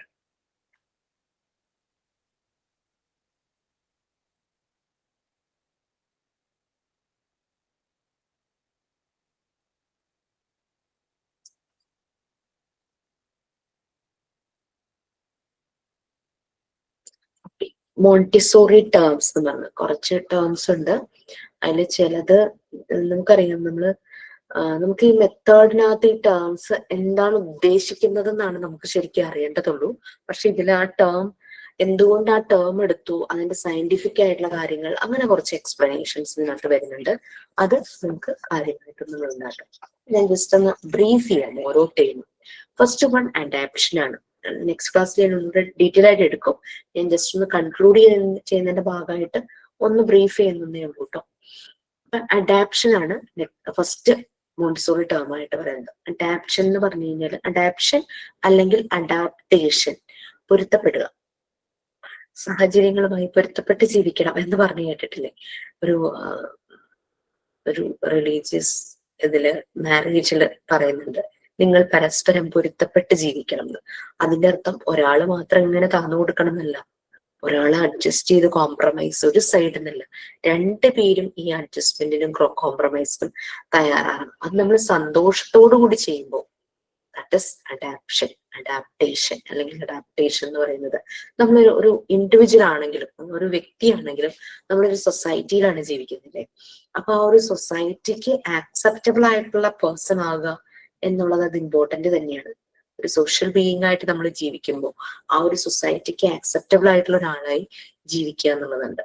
നമ്മളുടെ മുന്നിൽ വരുന്ന വ്യക്തികളെ അതേപോലെ ആക്സെപ്റ്റ് ചെയ്യാനായിട്ട് നമുക്ക് പറ്റണം. ആ ഒരു സോഷ്യൽ ആക്സെപ്റ്റൻസ് നമുക്ക് കാണിക്കണം. നമ്മൾ കാണുന്ന ഒരു ട്രബിൾ, ഒരു ഡിസ്റ്റർബൻസ് വേറൊരാൾക്ക്, ഫ്രീഡത്തിന് പലപ്പോഴും തെറ്റായി ആൾക്കാർ പറയും എനിക്ക് ഫ്രീഡം ഉണ്ടല്ലോ, ഞാൻ എന്ത് ചെയ്യും, ലൈക്ക് എനിക്കിപ്പോ പാട്ട് കേൾക്കണം, വളരെ ഉറക്കം വച്ച് പാട്ട് കേൾക്കണമെന്ന് ആഗ്രഹം ഉണ്ടെങ്കിൽ പോലും നമ്മൾ ചിന്തിക്കും അടുത്ത വീട്ടിൽ കുട്ടികൾ പഠിക്കുന്നുണ്ടോ, അല്ലെങ്കിൽ അവർക്ക് ചിലപ്പോൾ ഒരു ഡിസ്റ്റർബൻസ് ആയിരിക്കാം. ചില സമയത്ത് ഈ നമ്മള് ക്യാബ് വിളിച്ചു പോകുമ്പോൾ, അത് നമ്മുടെ നാട്ടില് അല്ലാത്തൊരു സ്ഥലത്ത് ബാംഗ്ലൂരൊക്കെ ക്യാബ് വിളിച്ച സമയത്ത് ഈ കന്നഡ ലാംഗ്വേജിലെ ഭയങ്കര അവിടുത്തെ ഈ ഭയങ്കര അടിച്ചു പൊളിക്കുന്ന രീതിയിലുള്ള പാട്ടൊക്കെ ഇവരിടും. നമുക്ക് ഭയങ്കര അൺഈസ്നെസ് ഫീൽ ചെയ്യും. ലാംഗ്വേജ് അറിയാത്തോണ്ടല്ല, ഈ നമ്മൾ പോകുന്ന ഭയങ്കര ടെൻഷൻ പിടിച്ച ഏതെങ്കിലും കാര്യത്തിനാണ് പോകുന്നതെങ്കിൽ ഇങ്ങനത്തെ പാട്ട് കേൾക്കുമ്പോഴേക്കും നമുക്ക് ആകെ ഭയങ്കര ബുദ്ധിമുട്ടായിരിക്കും. അപ്പൊ നമ്മൾ അവരോട് റിക്വസ്റ്റ് ചെയ്യും ഓഫ് ചെയ്യാം, അല്ലെങ്കിൽ സൗണ്ട് കുറയ്ക്കാമോ എന്ന് റിക്വസ്റ്റ് ചെയ്യും. ഞാൻ പറയാറില്ല, എന്റെ കൂടെയുള്ള എന്റെ ഫ്രണ്ടാണ് എപ്പോഴും പറയാറ് കേട്ടോ. ആളുടെ അമ്മ ഇങ്ങനെ സുഖമില്ലാതെ ഹോസ്പിറ്റലിൽ കിടന്നപ്പോഴായിരുന്നു ഞങ്ങൾ 2-3 പ്രാവശ്യം ഈ ക്യാബ് വിളിച്ച് ഹോസ്പിറ്റലിലേക്ക് പോയത്. അപ്പൊ നമ്മൾ ഹോസ്പിറ്റലിലേക്ക് പോകുന്നത്, പക്ഷെ പാവൻ ഡ്രൈവർക്ക് അറിയില്ലല്ലോ നമ്മള് അതിനാ അമ്മക്ക് സുഖമില്ലാത്തതുകൊണ്ടാണ് ഹോസ്പിറ്റലിൽ പോണെന്നുള്ളത് അറിയില്ലല്ലോ. അപ്പൊ അയാളിങ്ങനെ ഹിറ്റ് പാട്ടായിരിക്കും, കന്നഡയിലെ വല്ല ഹിറ്റ് പാട്ടായിരിക്കും. അതിന് പിന്നെ ഭയങ്കര ഒരു ഡിസ്റ്റർബൻസ് ഇല്ലെങ്കിൽ ഞാനിങ്ങനെ സഹിച്ചിരിക്കും. പെട്ടെന്ന് തന്നെ ആ കുട്ടി പറയും, ആ കുട്ടി പക്ഷെ റിക്വസ്റ്റ് ഒന്നുമല്ല, ഭയങ്കര കമാൻഡ് ചെയ്യുന്നവരെ പറയാറുണ്ട്. അപ്പൊ ഞാനിങ്ങനെ ഓർക്കും. അപ്പൊ ആ ഒരു സോഷ്യൽ ആക്സെപ്റ്റൻസും നമ്മളുടെ ഫ്രീഡം എന്ന് പറയുന്നത് വേറൊരാളെ ഡിസ്റ്റർബ് ചെയ്യുന്ന ഒരു ഫ്രീഡം ആവരുത്. എനിക്കൊരു കാര്യം ചെയ്യാൻ പറ്റുന്നത് മറ്റുള്ളവർക്ക് ബുദ്ധിമുട്ടാകാത്ത രീതിയിലാണെങ്കിൽ ഐ ലൈക്ക് ദാറ്റ്, ഞാൻ അത് ചെയ്യാൻ എനിക്ക് ഇഷ്ടമാണ് എന്നുള്ള രീതി. അതാണ് ഫ്രീഡത്തിൽ വരുന്നത്. അഡാപ്ഷൻ എന്ന് പറയുന്നത് നമ്മൾ പൊരുത്തപ്പെടുന്നു, നമ്മൾ ഇഷ്ടത്തോടു കൂടി പൊരുത്തപ്പെടുന്നു. ഞാൻ പലപ്പോഴും ഇതിന്റെ ക്വസ്റ്റ്യൻ ചോദിക്കാറുണ്ട് കേട്ടോ എക്സാമിന്. According to Maria Montessori, adaptation means adjustment തന്നെയാണ്, ബട്ട് വിത്ത് ലൈക്ക്. നമ്മൾ ഇഷ്ടത്തോടു കൂടി ചെയ്യുന്ന ഒരു അഡ്ജസ്റ്റ്മെന്റ്. നമുക്ക് ഇഷ്ടമല്ലാതെ അഡ്ജസ്റ്റ് ചെയ്യാം, കോംപ്രമൈസ് ചെയ്യാം, ഒരു സ്ലേവിനെ പോലെ നടക്കാം. അതൊക്കെ നമ്മൾ മനസ്സോടുകൂടി ചെയ്യുന്നതല്ല, പക്ഷെ നമ്മൾ മനസ്സുകൊണ്ട് ചെയ്യാൻ അങ്ങനെ ആകുന്നത്. കൊച്ചു കുട്ടികളിൽ ഇത് വളരെ എളുപ്പത്തിൽ പറ്റുന്നതാണ് മറിയാം മോണ്ടിസോറി പറയുന്നത്. അവർ ചെറുപ്പം തുടങ്ങി ഇത് ശീലിക്കുവാണെങ്കിൽ അവർ വലിയ ക്ലാസ്സുകളിലേക്ക് പോകുമ്പോൾ, അല്ലെങ്കിൽ സ്കൂള് ചേഞ്ച് ആകുമ്പോൾ, പുതിയ സിറ്റുവേഷനുമായിട്ട് അവർ അഡാപ്റ്റഡ് ആകുന്നു. പിന്നെ ഇപ്പോൾ ഹോസ്റ്റലിൽ നിൽക്കേണ്ട ഒരു ഏജ് ആണ്, അല്ലെങ്കിൽ ജോലി കിട്ടി പുതിയൊരു സ്ഥലത്തേക്ക് പോകുമ്പോൾ അവിടുത്തെ രീതികളുമായിട്ട് അഡാപ്റ്റഡ് ആകണം. നമ്മുടെ ക്ലൈമറ്റ് ആവണമെന്നില്ല, നമ്മുടെ ഫുഡ് കൾച്ചർ ആവണമെന്നില്ല. അപ്പൊ ആ ഒരു അഡാപ്റ്റേഷൻ അതാണ്. അപ്പൊ നമ്മൾ ഏത് സാഹചര്യം വന്നാലും അതുമായി പൊരുത്തപ്പെടുന്നു. ചില ആൾക്കാരെ പറയില്ലേ, വെള്ളം പോലെയാണ്, ഏത് കുപ്പിയിൽ ഒഴിക്കുന്നു അതിന്റെ ഷേപ്പ് ആയിരിക്കും. അത് തന്നെ adaption. Okay, next development already നിങ്ങൾ 2-3 സെഷൻസിലായിട്ട് പറഞ്ഞു പോയിരുന്നു. നമുക്ക് പാർട്ട് 2-ലെ ചൈൽഡ് ഡെവലപ്മെന്റിൽ ഓരോരോ ഏരിയ ആയിട്ട് അതിന് വന്നു. അതുകൂടാതെ കുട്ടികളുടെ നാച്ചുറൽ ഡെവലപ്മെന്റ് നമ്മൾ കഴിഞ്ഞു തീരും. ഡെവലപ്മെന്റ് അതാണ്, ആ ഒരു പ്രോസസ്സാണ് ഡെവലപ്മെന്റ് എന്ന് പറയുന്നത്. ഇതിൽ വേറെയും കുറച്ച് കാര്യങ്ങൾ പറയുന്നുണ്ട്. നമ്മൾ എപ്പോഴും പറഞ്ഞു നമ്മളുടെ ഇന്നർ ഗൈഡാണ് നമ്മൾ ഓരോന്നും ചെയ്യിക്കുന്നത്. നമ്മുടെ ഉള്ളിൽ നിന്ന് ആരോ ഇങ്ങനെ നമ്മളെ ഗൈഡ് ചെയ്യുന്നു, പുഷ് ചെയ്യുന്നു ടുവേഴ്സ് ഡെവലപ്മെന്റ്. ഒരു ബേസിക് ഒരു ഫോഴ്സ് നമ്മളിങ്ങനെ പുഷ് ചെയ്തുകൊണ്ടിരിക്കുക ടുവേഴ്സ് ഡെവലപ്മെന്റ്. അപ്പോ ഈ ബെർഗ്സൺ എന്നൊരു ഫിലോസഫർ ആ ഫോഴ്സിനെ ഇലാൻ വിറ്റാൽ എന്നാണ് പറഞ്ഞത്. അതൊരു ഫ്രഞ്ച് ടേം ആണ് കേട്ടോ, ഇലാൻ വിറ്റാൽ എന്ന് പറയുന്നത്. വൈറ്റൽ ഫോഴ്സ് എന്ന മീനിങ് വരുന്ന ഒരു ഫ്രഞ്ച് വേർഡാണ് ഇലാൻ വിറ്റാൽ എന്ന് പറയുന്നത്. അതിന്റെ ഒരു മീനിങ് പറയുവാണെങ്കിൽ, ഈ വൈറ്റൽ ഫോഴ്സ് എന്ന് പറഞ്ഞു കഴിഞ്ഞാൽ മീനിങ് പറയുവാണെങ്കിൽ ലൈഫ് ഇമ്പൾസ്, നമ്മുടെ ലൈഫിന്റെ ഡെവലപ്മെന്റിന് കിട്ടുന്ന ഒരു ഇമ്പൾസ്, ഒരു ട്രിഗർ, അതാണ് മെയിൻ ചെയ്യുന്നത്. നമ്മൾ ഒരാൾ ഇങ്ങനെ കത്തിച്ചു വരുന്നു, ചില ആളുകൾ അങ്ങനെയല്ലേ, ആരെങ്കിലും ഒന്ന് പുഷ് ചെയ്താലേ അവര് മുന്നോട്ട് പോവുള്ളൂ. അപ്പൊ ഇങ്ങനെ പുഷ് ചെയ്യാനുള്ള ഫോഴ്സ് നമ്മുടെ ഉള്ളിൽ ഉണ്ടെന്നാണ് പറയുന്നത്. ആ ഒരു ഫോഴ്സ് ആണ് മുന്നോട്ട് പോകുന്നത്. അപ്പൊ അതിന് ഇലാൻ വിറ്റാൽ ബെർഗ്സൺ അതിനെ വിളിച്ചു. ഡോക്ടർ മറിയാം മോണ്ടിസോറി അതിനെ വേറൊരു ടേം ആയിട്ട് മാറ്റുവാണ്. ഈ നമ്മളെ ഈ പുഷ് ചെയ്യുന്ന ഫോഴ്സ്, നീ ഇത് ചെയ്യൂ, you can do this, you can do this. Yes, sensitive language ആരെങ്കിലും എടുത്തോ? Yes Saritha, you want to എന്തെങ്കിലും കൂടുതൽ ആഡ് ചെയ്യാനുണ്ടോ സരിത? സരിത കഴിഞ്ഞ ദിവസം ഏതോ ഒരു മരണ വീട്ടിൽ നിൽക്കുമായിരുന്നു എന്ന് പറഞ്ഞ സരിത അല്ലായിരുന്നു? അതന്നെയാണ് മിസ്സേ. ഞാൻ ഇന്നിപ്പോ ക്ലാസ് കയറാൻ ലേറ്റ് ആയി. ഞാൻ ന്യൂമറേഷൻ ഫോം കൊണ്ടുകൊടുക്കാൻ പോയിട്ടേ അവിടെ ആ നിന്ന് പോരാൻ ബുദ്ധിമുട്ടി. അപ്പൊ ഞാൻ അന്ന് ക്ലാസ് കയറി, പക്ഷെ അപ്പൊ ആരും കയറിണ്ടായിരുന്നില്ല. ഞാനേ അപ്പൊ അത് പ്രാക്ടിക്കൽ സെഷൻ ആയിരുന്നില്ലേ നമുക്ക് മോർണിംഗ്, അതറിഞ്ഞില്ലായിരുന്നു. ഞാന് പ്രാക്ടിക്കൽ അപ്പൊ അത് കഴിഞ്ഞ് ഞാനേ ഇവിടെ വീട്ടിലുണ്ടായിരുന്നില്ല. ഏട്ടന്റെ മക്കളുടെ കെട്ടുനിറായിരുന്നു. അപ്പൊ അമ്പലത്തിലായിരുന്നു. ശരി. അത് ഞാനത് കാരണം ഓഫീസിലിരുന്ന് എടുത്തത്, വേറെ ഒന്നുമല്ല, മെറ്റീരിയൽസ് അങ്ങോട്ടും ഇങ്ങോട്ടും കൊണ്ട് നടന്ന് ഡാമേജ് ആക്കണ്ടെന്ന് വിചാരിച്ചിട്ട് അവിടെ നിന്ന് പിന്നെ തിരിച്ചോടി വീട്ടിൽ എത്തിപ്പിടിക്കും ഇത്രയും സമയം. അപ്പൊ സരിത ആഡ് ചെയ്തോളൂ, എന്നിട്ട് ഞാൻ അടുത്ത ഇതിലേക്ക് വരാം. പറയാൻ ഞാൻ ഷെയർ ചെയ്യണോ? ഓക്കെ. ഷെയർ ചെയ്യണോ? ടോപ്പിക് ഷെയർ ചെയ്യണോ? വേണ്ട, ടെക്സ്റ്റ് ഉണ്ട്. ഓക്കെ, പറഞ്ഞോളൂ.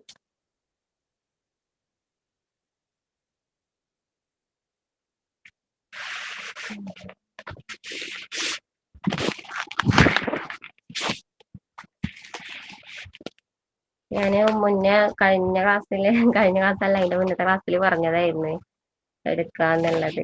അപ്പൊ അന്ന് പ്രിപ്പയർ ചെയ്ത് വെച്ചായിരുന്നു, പക്ഷെ അന്ന് അങ്ങനെ പറ്റിയില്ല. പിന്നെ ഇപ്പൊ ഇന്നും പറ്റില്ല, പറയാൻ പറ്റില്ലല്ലോ. അത് വെച്ച് ഞാൻ അപ്പൊ അവിടുന്ന് ഓടി വന്നതാ. സെൻസിറ്റിവിറ്റി ടു ലാംഗ്വേജ്, സംവേദനക്ഷമത, കുട്ടികളുടെ ഭാഷയോടുള്ള സംവേദനക്ഷമതയുടെ കാര്യമാണ് അതിൽ പറഞ്ഞത്. 1 to 5, 1.5 വയസ്സ് മുതൽ 3 വയസ്സ് വരെയുള്ള മക്കളുടെ അവര് നമ്മള് വായിച്ചിട്ട് എക്സ്പ്ലെയിൻ ചെയ്യണം മിസ്സേ. ഇങ്ങനെ അവര് ചെയ്ത ഞാൻ ക്ലാസ് കണ്ടില്ല. വായിക്കണം എന്നില്ല, അല്ലാതെ സരിത മനസ്സിലാക്കിയ കാര്യങ്ങൾ അങ്ങ് പറഞ്ഞാൽ മതി. അതായത് കുട്ടികള് 3 വയസ്സ് വരെയുള്ള കുട്ടികള്, അവരെ നമ്മൾ സംസാരിക്കുന്നതിനോട് അവർക്ക് കൂടുതൽ ഒരു താല്പര്യമാവും. അവർക്ക് അത് അനുകരിക്കാനുള്ള ഒരു പ്രവണത ഉണ്ടാവും. അപ്പൊ നമ്മൾ എന്ത് സംസാരമാണെങ്കിലും എന്തെങ്കിലും ശബ്ദങ്ങളാണെങ്കിലും അവരത് നേരത്തെ തന്നെ ഇങ്ങനെ അനുകരിക്കാൻ ശ്രമിക്കും. അതുപോലെ സംസാരിക്കാൻ ശ്രമിക്കുക. അതുപോലെ എന്തെങ്കിലും മൃഗങ്ങളുടെ അല്ലെങ്കിൽ എന്തെങ്കിലും ശബ്ദം കേട്ടാ അതുപോലെ ചെയ്യാന്, അങ്ങനെയൊക്കെ. പിന്നെ പ്രത്യേകിച്ച് പാട്ടുകള്, അങ്ങനെയുള്ള സംഭവങ്ങളൊക്കെ കുട്ടികൾക്ക് പെട്ടെന്ന് അതിനോടൊരു താല്പര്യം തോന്നുന്ന ഒരു ടൈം ആണ് ഈ പ്രായം. പിന്നെ ചില ശബ്ദങ്ങളൊന്നും അനുകരിക്കില്ല, പക്ഷെ അത് വിചാരിച്ച് കൂടുതലും അവര് അനുകരണത്തിനോട് താല്പര്യം കാണിക്കും. എന്തിനോടും ഒരു പ്രത്യേകത. പിന്നെ എന്താണ്, അങ്ങനെയൊക്കെയാണ് എനിക്ക് വായിച്ചപ്പോ ഇന്ന് മനസ്സിലായത്.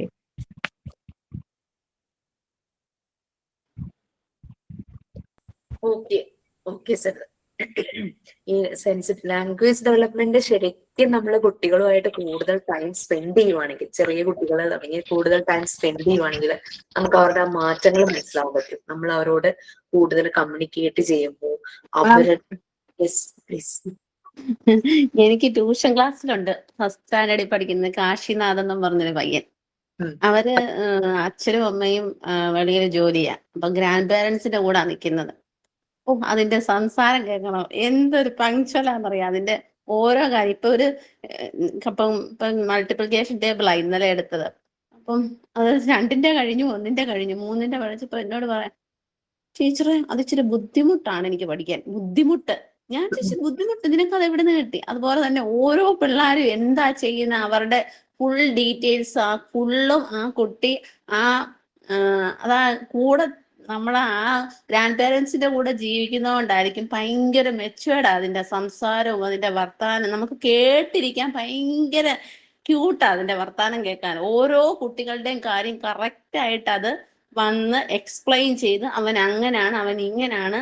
പിന്നെ അവന്റെ ക്ലാസ്സിൽ ഇതുപോലെ ഒരാൾ അവനോട് ലവ് റിക്വസ്റ്റ് ചെയ്തു. കഴിഞ്ഞ ദിവസം വന്ന് പറയാ, പിന്നെ ഓരോ കുട്ടികൾ എന്താ പറയുന്ന അതുപോലെ വന്ന് പറയും. നമുക്ക് ശരിക്കും ചിരി വരും. ചീത്ത കുട്ടിയാണെ ചീത്ത കുട്ടി, ആ കൊച്ചി അങ്ങനെ കാണിച്ചു, ആ കുട്ടി ഇങ്ങനെ കാണിച്ചു. ഓരോ ലാംഗ്വേജ് അതുപോലെ തന്നെ സംസാരിക്കുന്ന അതിന്റെ ഭാഷ അത് ഭയങ്കര മുതിർന്നവർ സംസാരിക്കുന്ന പോലെ തന്നെയാണ് സംസാരിക്കുന്നത്. ഓരോ കാര്യങ്ങളും എടുത്തു പറയേണ്ട രീതിയാണ്. നമുക്ക് അപ്പോഴറിയാം ആ കുട്ടികള് ഓരോരുത്തരോടുള്ള സഹവാസത്തിന്റെ സഹവാസം കാരണമാണ് ആ കുട്ടികളെ ഇങ്ങനെ ഓരോരുത്തരും അതേസമയം ചില വീടുകളിലുണ്ട് അധികം സംസാരിക്കത്തില്ല, അല്ലെങ്കിൽ അവരവരുടെ കാര്യം മാത്രം നോക്കി പോകും. അങ്ങനെയുള്ള പിള്ളേര് അതിൽ നിന്ന് നമുക്ക് അത് അറിയാൻ പറ്റും. പക്ഷെ പേരൻസുമായിട്ട് മിങ്കിൾ ചെയ്ത് അല്ലെങ്കിൽ കൂട്ടുകാരുമായിട്ട് മിങ്കിൾ ചെയ്ത് പ്രവർത്തിക്കുന്ന കുട്ടികളാണെങ്കിൽ അവരുടെ ഓരോ രീതിയിൽ നിന്നും നമുക്ക് പെട്ടെന്ന് ഐഡന്റിഫൈ ചെയ്യാൻ പറ്റും ഈ കാര്യങ്ങൾ, ഈ ഓരോ പിള്ളേരുടെ എന്താ പ്രവർത്തനങ്ങളും പ്രവർത്തികളും ഒക്കെ. ഓക്കെ. ഓക്കെ പ്രത്യക്ഷ, നോ പ്രോബ്ലം. പ്രത്യക്ഷ പോവാനുണ്ട്. ഓക്കെ, അപ്പൊ അതാണ് നമ്മൾ കുട്ടികളെ ശരിക്കും ഒബ്സർവ് ചെയ്ത് കഴിഞ്ഞാൽ നമുക്ക് മനസ്സിലാവും. നമ്മൾ അവരോട് സംസാരിക്കുമ്പോ അവര് ഈ സംസാരിക്കാൻ തുടങ്ങാൻ പോകുന്ന പ്രായമാണെങ്കിൽ അവരിങ്ങനെ ചുണ്ടൊക്കെ കൂർപ്പിച്ചിട്ട് ഇങ്ങനെ എന്തൊക്കെയോ പറയാനൊക്കെ ആയിട്ട് ശ്രമിക്കും. പിന്നെ അവരുടെ ലാംഗ്വേജ് വരുന്നതും ഒക്കെ നമുക്ക് കാണാനായിട്ട് പറ്റും. ഞാൻ പൊതുവെ എന്നെ ഞാൻ സ്കൂളിൽ പഠിക്കുമ്പോൾ തുടങ്ങി കുട്ടികൾ പറയണത് ഞാൻ അച്ചടി ഭാഷ സംസാരിക്കുന്ന ഒരാളാണെന്ന് പറയുന്നത്. ഞാൻ മക്കളോട് കൊഞ്ചി സംസാരിച്ചിട്ടില്ല, എനിക്കറിയില്ല അങ്ങനെ കൊഞ്ചി സംസാരിക്കാനായിട്ട്. അപ്പൊ അത് കാരണം ഞാൻ ഭയങ്കര ഇങ്ങനെ സ്ട്രക്ചറിലുള്ള വേർഡ്സ് യൂസ് ചെയ്തിട്ടല്ലേ സംസാരിക്കുന്നത്. ഈ കുട്ടികളിലും ആ കൊഞ്ചല് വന്നില്ല, അവരിലും അതുപോലെ തന്നെ ആ ഇത് കറക്റ്റ്. പക്ഷെ സ്കൂളിൽ ചേർത്തപ്പോഴേക്കും അത് ഭയങ്കര ബോറുമായിട്ടോ. ഞാൻ കുറെ ശ്രമിച്ചു, ഒരു രക്ഷയില്ല. കാരണം പിയർ ഗ്രൂപ്പ് ഇൻഫ്ലുവൻസ്, അതുപോലെ തന്നെ ടീച്ചേഴ്സും കൊളോക്കിയലായിട്ട് സംസാരിക്കുന്നു. പറവൂര് സ്ലാങ് ഒരു വ്യത്യാസമാണ്. എറണാകുളം അല്ല, തൃശ്ശൂരും അല്ല, എന്തൊക്കെയൊക്കെയോ മിക്സ് ആയിട്ടുള്ള ഒരു സ്ലാങ് ആണ് പറവൂരുള്ളത്. തന്നെ. അപ്പൊ അത് കാരണം ഞാൻ അവര് സ്കൂളിൽ പോണ വരെ നല്ല പോലെ മലയാളം സംസാരിച്ച പിള്ളേരുടെ മലയാളം പിന്നെ കേട്ടിട്ട് എനിക്ക് എന്നെ കരച്ചിൽ വന്നു. എത്ര ശ്രമിച്ചിട്ടും മാറിയില്ല. കാരണം അവർ ആക്റ്റീവായിട്ടിരിക്കുന്ന സമയം സ്കൂളിലാണ്, അവരുടെ ഫ്രണ്ട്സിനോട് അവർ കൂടുതൽ സമയം സംസാരിക്കുന്നു. അപ്പൊ ആ ഒരു ടോൺ, ആ ഒരു സ്ലാങ് അവർക്കൊക്കെ മാറിയിട്ടില്ല. ജനിച്ചതും വളർന്നതും ഒക്കെ പറവൂരാണല്ലോ, സ്കൂളിങ്ങും എല്ലാം ഇവിടെ തന്നെയായിരുന്നു. അതിന്റെ ഒരു പ്രശ്നമുണ്ട്. അപ്പൊ അങ്ങനെ അവന്റെ ലാംഗ്വേജ് ഡെവലപ്മെന്റ് ശരിക്കും 4 വയസ്സ് കഴിഞ്ഞപ്പോഴേക്കും ഉൾട്ടയാവുമായിരുന്നു, നേരെ തിരിഞ്ഞുപോയി. അതാണ് സംഭവിച്ചത്. ഓക്കെ, ഞാൻ ആ ടേംസ് ഒന്ന് ഞാനിവിടെ കൊഞ്ചി സംസാരിക്കുന്നതിന് എന്റെ ചീത്ത പറയലാണ്. കൊഞ്ചി സംസാരിച്ചിട്ട് കുട്ടികളെ ഭാഷകളൊക്കെ ഉണ്ടാ പറഞ്ഞിട്ട്. എനിക്ക് പിന്നെ അത് അറിയില്ല കേട്ടോ. എനിക്ക് പാമ്പർ ചെയ്യുന്ന കാര്യത്തിൽ ഞാൻ വളരെ പുറകിലാണ്. മീൻസ് അവരെ ഭയങ്കര അഫക്ഷൻ ഒക്കെ കാണിക്കും, ഏത് പ്രായത്തിലുള്ളവരോടാണെങ്കിലും. അത് വയസ്സായവരോടും കാണിക്കാറുണ്ട്, കുട്ടികളോടും കാണിക്കാറുണ്ട്. പക്ഷെ സംസാരിക്കുമ്പോ എനിക്ക് അത് വരില്ല, കൊഞ്ചല് വരില്ല. സ്നേഹമൊക്കെ ഉണ്ടാവും, പക്ഷെ ഒരു മെച്യൂർ ആ ലവ് ആയിരിക്കും സംസാരത്തിൽ. അതെനിക്ക് മാറണ്ടായില്ലായിരുന്നു. ഓക്കെ, എന്തായാലും അങ്ങനെ സംസാരിച്ചിട്ടുണ്ട്. കുട്ടികളെ ശ്രദ്ധിക്കാൻ വീട്ടിൽ ഗ്രാൻഡ് പേരൻസോ അല്ലെങ്കിൽ ബാക്കിയുള്ളവരോ ഒക്കെ ഉണ്ട്. സ്വന്തം പേരൻസ് എന്തെങ്കിലും ജോലിയോ അല്ലെങ്കിൽ പഠനവുമായിട്ട് ബന്ധപ്പെട്ടാണെങ്കിൽ അവർക്ക് പാമ്പറിങ് വലിയതായിട്ട് വശം കാണത്തില്ല. കാരണം കൊഞ്ചിക്കാൻ ഗ്രാൻഡ് പേരൻസ് ഉണ്ടല്ലോ. അതെ. ഓക്കെ, ഞാനും എന്റെ കുട്ടികളും മാത്രമേ ഉണ്ടായിരുന്നുള്ളൂ. വേറെ ആരും നമ്മുടെ വീട്ടിലുണ്ടായിരുന്നില്ല. നമ്മള് വീട്ടിൽ നിന്ന് ദൂരെ താമസിക്കുന്നത് കൊണ്ടേ. അപ്പൊ അതുകൊണ്ട് ഗ്രാൻഡ് പാരൻസിന്റെ ആ ഒരു ഇതൊന്നും കുട്ടികൾക്ക് വന്നിട്ടില്ല, കിട്ടിയിട്ടില്ല. എന്റെ ഹസ്ബൻഡ് ഇളയ മോളുമായിട്ട് ഭയങ്കര കൊഞ്ചിലാണ്. എനിക്കത് കേൾക്കുമ്പോ എന്ത് ദേഷ്യാന്ന് അറിയാം. പക്ഷെ മൂത്തോൾക്ക് അത് തന്നെ ദേഷ്യ. വാപ്പിച്ച അവളോട് മാത്രം കൊഞ്ചി പറയണം, എന്നോട് പറയില്ലെന്ന് പറയണത്. മുക്താസിനും അതേ ദേഷ്യമാണോ? എന്നോട് കൊഞ്ചുന്നില്ല എന്നാണോ? അല്ലല്ല, എനിക്ക് ചിലത് ദേഷ്യം വരുന്ന വെച്ചാ ഇളയവളോട് ഭയങ്കര കൊഞ്ചലെന്ന് വെച്ചാ അപ്പൊ അവളുടെ വർത്താനം കേൾക്കാനായിട്ട് ഇങ്ങനെ കൊഞ്ചി. എനിക്ക് അതൊക്കെ കേൾക്കുമ്പോ ഉണ്ടല്ലോ എന്തോ തരിച്ചു കയറും. അത്രയും കൊഞ്ചി പിള്ളേര് വഷളാകുവാണ് അപ്പോഴത്തേക്ക്. അതെ, മുന്താസിന്റെ മീറ്റിങ്ങിലൊക്കെ ഇങ്ങനെ ക്ലാസ് എടുത്ത ശീലമുള്ളത് കൊണ്ടാണ്. കൊഞ്ചി പറഞ്ഞുള്ള ശീലമില്ലല്ലോ. അതാണ്. ഓക്കെ, ജസ്റ്റ് ടേംസ് ഒന്നും പറയാം. നെക്സ്റ്റ് ക്ലാസ്സിൽ നിങ്ങൾക്ക് കുറച്ച് ഹെൽപ്ഫുൾ ആയിരിക്കും. ടിലാൻ വിറ്റ എന്നുള്ളൊരു ഫ്രഞ്ച് ടേം, വൈറ്റൽ ഫോഴ്സ്. അതിനെ മറിയാം മോണ്ടിസോറി വിളിച്ച പേര് ഹോം എന്നായിരുന്നു. ഞാൻ ഷെയർ ചെയ്യുന്നില്ല, ഞാൻ ജസ്റ്റ് പറയാണ്. ഹോം ഒരു പേരാണ് മറിയാം മോണ്ടിസോറി വിളിച്ചത്. ഈ ഹോം ഒരു ഗ്രീക്ക് വേർഡായ ഒപ്പു എന്ന് പറഞ്ഞാൽ അതിന്റെ മീനിങ് ലൈഫ് എന്നാണ്. അതിൽ നിന്നാണ് ഉണ്ടായത്. അപ്പൊ ടെക്സ്റ്റ് ഉണ്ട് കേട്ടോ. ആ ഒരു ഫോഴ്സ് മറിയാം മോണ്ടിസോറി പറയുന്നത് നമ്മുടെ ഉള്ളിലെല്ലാം ഹോം ഉണ്ട്. ഈ ഹോമാണ് നമ്മളെ കൊണ്ട് ഓരോ കാര്യങ്ങൾ, ആ ഫോഴ്സ് ആണ് നമ്മളിങ്ങനെ പുഷ് ചെയ്യുന്നത്. U can do this, you can do this. എന്തെങ്കിലും ഒരു തെറ്റായിട്ടുള്ള കാര്യമാണെങ്കിൽ അത് ചെയ്യേണ്ടത്, ദാറ്റ് ഇസ് നോട്ട് ഗുഡ് എന്നുള്ള ആ ഒരു ഇതൊക്കെ നമുക്ക് ചില സമയത്ത് വരാറില്ലേ, എപ്പോഴും ഇല്ലെങ്കിൽ കൂടി. അപ്പൊ അത് ചെയ്യുന്നത് ഹോം ആണെന്നാണ്. അങ്ങനെ ഒരു ഫോഴ്സ് നമ്മുടെ ഉള്ളിലുണ്ട്. അതിനെ മറിയാം മോണ്ടിസോറി വിളിച്ച പേരാണ് HORME, ഹോം. ഹോർമോൺസുമായിട്ട് കണക്റ്റഡ് ആണ്. ഒരു സ്പെഷ്യൽ പർപ്പസ്ഫുൾ ആയിട്ടുള്ള ഒരു ആക്ടിവിറ്റി ചെയ്യാനായി നമ്മുടെ ഉള്ളിലുള്ള ഒരു വൈറ്റൽ എനർജി, ഒരു ഫോഴ്സ് ആണ് ഹോം. ടെക്സ്റ്റ് വായിച്ചാൽ ഭയങ്കര കൺഫ്യൂസിങ് ആണ്. നിങ്ങളത് വായിക്കുമ്പോൾ നിങ്ങൾക്ക് കാര്യമായിട്ടൊന്നും മനസ്സിലാവില്ല അത് എന്താ തന്നത്. അതുകൊണ്ടാണ് ഞാനൊന്ന് ബ്രീഫ് ചെയ്യുന്നത് ആദ്യം. അപ്പൊ ആ ഒരു വൈറ്റൽ എനർജിയാണ്, ആ ഒരു ഫോഴ്സ് നമ്മളെ ഇങ്ങനെ ഒരു പർപ്പസ്ഫുൾ ആക്ടിവിറ്റിക്ക് വേണ്ടിയിട്ട് നമ്മളെ പുഷ് ചെയ്യും. നമ്മൾ ഈ കോഴ്സ് സെലക്ട് ചെയ്യാൻ പറ്റും കുറെ കാര്യങ്ങൾ ഉണ്ടാവും. നമ്മൾ ഉള്ളിൽ നിന്ന് ആരോ പുഷ് ചെയ്യാണ്, യു ക്യാൻ ഡു ദിസ്. ഇടയ്ക്ക് നമുക്ക് തുടക്കത്തില് ഒരു ടെൻഷൻ, ഇത് ശരിയാവൂ, ഇത് ശരിയായ രീതിയിലുള്ള കോഴ്സാണോ, എന്നെ കൊണ്ട് കംപ്ലീറ്റ് ചെയ്യാൻ പറ്റും, അങ്ങനെ ഡൗട്ടും വന്നിട്ടുണ്ടാവും. ബട്ട് നമ്മൾ ആ ഒരു ലക്ഷ്യത്തിലേക്ക് എത്തിക്കുന്ന ഒരു ഫോഴ്സ് എന്തോ നമ്മുടെ ഉള്ളിലുണ്ടായിരുന്നു. ഇനി ഈ ഫോഴ്സിനെ നീ ഇത് ചെയ്തു കൊടുക്കണം, ഇയാളെ കൊണ്ട് ഇത് ചെയ്യിക്കണം എന്ന് പറഞ്ഞ് ഓർമ്മിപ്പിക്കുന്ന ഒരു മെമ്മറിയും നമ്മുടെ ഉള്ളിലുണ്ട്. അതിന് പറയുന്ന പേരാണ് നീമി എന്ന് പറയുന്നത്. ഞാൻ ഇതെല്ലാം ഒന്ന് കണക്ട് ചെയ്തിട്ട് നിങ്ങൾ വായിച്ചു നോക്കുമ്പോൾ നിങ്ങൾക്ക് ഒത്തിരി കൺഫ്യൂഷൻസ് വരും. നീമി എന്ന് പറഞ്ഞൊരു മെമ്മറിയാണ് ഈ ഹോമിനെ ഇങ്ങനെ ഓർമ്മിപ്പിക്കുന്നത്. ഇങ്ങനെ ഒരു ആള് ഉണ്ട്, അയാൾക്ക് ഈ ഒരു കഴിവുണ്ട്, ഈ അയാളെ പുഷ് ചെയ്യുന്നു. അയാൾക്ക് ഡ്രോയിങ് ചെയ്യാനുള്ള കഴിവുണ്ടെന്ന് വിചാരിക്കാം. ജസ്റ്റ് അയാളെ പുഷ് ചെയ്യൂ, ഡൂ ദിസ് എന്ന് പറഞ്ഞിട്ട് പുഷ് ചെയ്യാൻ. അപ്പൊ അങ്ങനെ നമ്മുടെ ഉള്ളിലുള്ള ആ ഒരു കഴിവിനെ പറയുന്ന പേരാണ് നെബുലൈ. നമ്മുടെ ഉള്ളിൽ കുറെ പൊട്ടൻഷ്യൽ ഉണ്ട്. അപ്പൊ നമുക്ക് കുട്ടികളെ പഠിപ്പിക്കാനുള്ളൊരു കഴിവുണ്ട്, ആ ഒരു പൊട്ടൻഷ്യൽ ഉണ്ട്. അപ്പൊ നമ്മളുടെ അകത്തുള്ള ഈ ഒരു മെമ്മറി, നീമി എന്ന് പറഞ്ഞ മെമ്മറി ഹോമിനോട് പറയുവാണ്, ഈ വ്യക്തിക്ക് ഈ ഒരു പൊട്ടൻഷ്യൽ ഉണ്ട്, നീ അവനെ തള്ളി ആ ജോലി ചെയ്യിപ്പിക്കൂ എന്നുള്ളത്. ഇതാണ് ഈ 3 ടേംസ് തമ്മിലുള്ള കണക്ഷൻ: ഹോം, നീമി, നെബുലൈ. ഹോം എന്ന് പറയുന്നത് നമ്മുടെ ഉള്ളിലുള്ള ഒരു ഫോഴ്സ് ആണ്, ഒരു പർപ്പസ്ഫുൾ ആക്ടിവിറ്റി ചെയ്യാനുള്ള ഒരു ഫോഴ്സ്. നീമി എന്ന് പറയുന്നത് നമ്മുടെ ഉള്ളിലുള്ള ഒരു ജീവനുള്ള എല്ലാ വസ്തുക്കളിലും നീമി ഉണ്ട് കേട്ടോ. മരങ്ങളിലും ഉണ്ട്, മനുഷ്യരിലും ഉണ്ട്, മൃഗങ്ങളിലും ഉണ്ട്. നീമി 2 ടൈപ്പായിട്ട് പറയും. അതിൽ ഒരു ടൈപ്പാണ് എന്താ പറയാ പ്ലാന്റ് ലൈഫിലുള്ളത്. രണ്ടും ഉള്ളത് അനിമൽ ലൈഫിലും ഹ്യൂമൻ ബീയിങ്സിലുമാണ്. അത് പിന്നീട് പറയാം. ഈ 3 ടേംസിന്റെ കണക്ഷൻ ഇതാണ്. നമ്മുടെ ഉള്ളിലുള്ളൊരു ഫോഴ്സ്, ആ ഫോഴ്സിനെ ഓർമ്മപ്പെടുത്തുന്നു. ഇയാൾക്കൊരു പൊട്ടൻഷ്യൽ ഉണ്ട്, ആ പൊട്ടൻഷ്യലിന്റെ പേരാണ് നെബുലൈ. ഇയാൾക്ക് ഇങ്ങനെ ഒരു നെബുലൈ ഉണ്ട്, അയാൾ അത് ചെയ്യിപ്പിക്കൂ. വരയ്ക്കാനുള്ള നെബുലൈ ആണെങ്കിൽ അയാൾക്ക് ഡ്രോയിങ്ങിനുള്ള ആ ഒരു കഴിവുണ്ട്, അയാളെ ഫോഴ്സ് ചെയ്യൂ എന്ന് പറഞ്ഞ് നീമിയാണ് ഹോമിനെ കൊണ്ട് ഫോഴ്സ് ചെയ്യുന്നത്.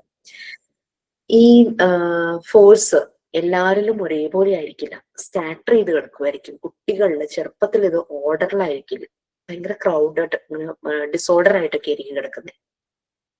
അതുകൊണ്ടാണ് ഇവരൊരു കാര്യം ചെയ്യുമ്പോൾ അവിടെയും അവരുടെ ഇന്നർ ഗൈഡാണ് അവരെങ്ങനെ ചെയ്യിപ്പിക്കുക ആ കാര്യം.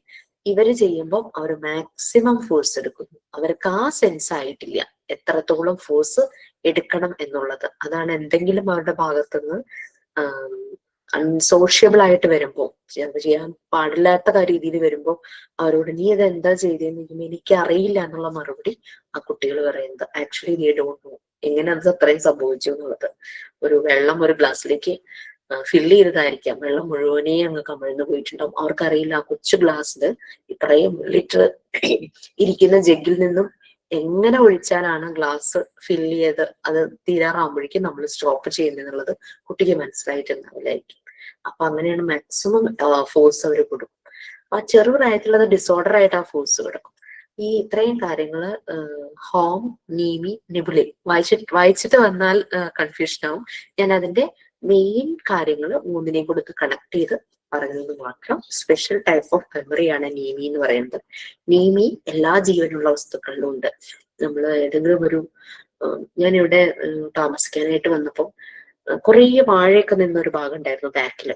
അപ്പൊ അതൊക്കെ വൃത്തിയാക്കി കഴിഞ്ഞപ്പോൾ ഈ മണ്ണിനടിയിൽ ചെറിയ വാഴയുടെ ഒരു കൂമ്പ് പോലെ ഇങ്ങനെ മുളച്ചു വന്നു. കാരണം ഇങ്ങനെ പറിച്ചു കളഞ്ഞപ്പോ അതിന്റെ അടിയിൽ ഏതോ വാഴയുടെ എന്തോ കിടന്നിട്ടുണ്ടാവുന്നു.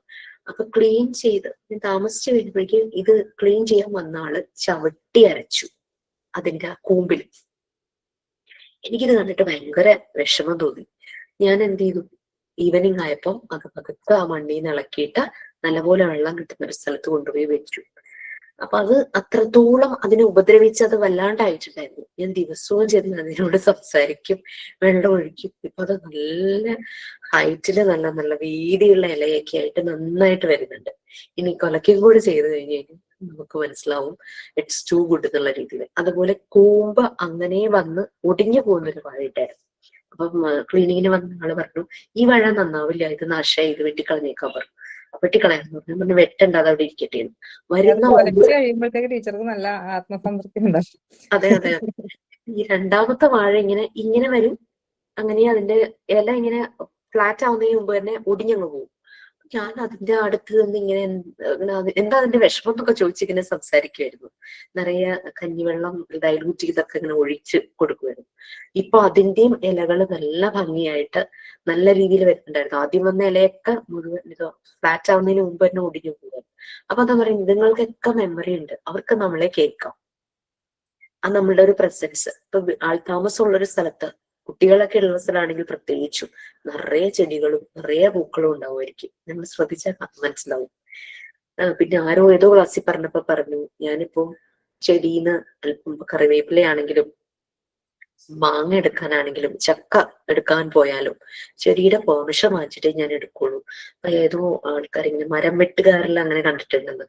ചെടിയിലിങ്ങനെ ഒന്നിച്ച് ചെടിയുടെ പെർമിഷനൊക്കെ വാങ്ങിച്ച് അങ്ങനെ മരം വെട്ടുന്നവര്. നിങ്ങൾക്കൊക്കെ മെമ്മറി ഉണ്ട്, അതുകൊണ്ടാണ് അങ്ങനെ. ഓക്കെ, നമുക്ക് നെക്സ്റ്റ് ക്ലാസ്സിൽ ഡീറ്റെയിൽ ആയിട്ട് പറയാം. ഇത് കഴിഞ്ഞ് കഴിയുമ്പോൾ ഞാൻ 7th യൂണിറ്റ് സ്റ്റാർട്ട് ചെയ്യും. ഓക്കെ ഫൈൻ, നമുക്ക് വേണ്ട PM സൈൻ ഔട്ട് ഉണ്ടെങ്കിൽ ആയിക്കോളൂ കേട്ടോ. Ma'am next class next Friday ഉള്ളോ അതോ ഇടയ്ക്ക് കയറുവോ? നെക്സ്റ്റ് ഫ്രൈഡേ ഉള്ളൂ, പക്ഷെ പ്രാക്ടിക്കൽ സെഷൻ ഇനി 12-ന് വയ്ക്കുന്നുണ്ട്. നിങ്ങൾക്ക് വേണമെങ്കിൽ ജോയിൻ ആവും.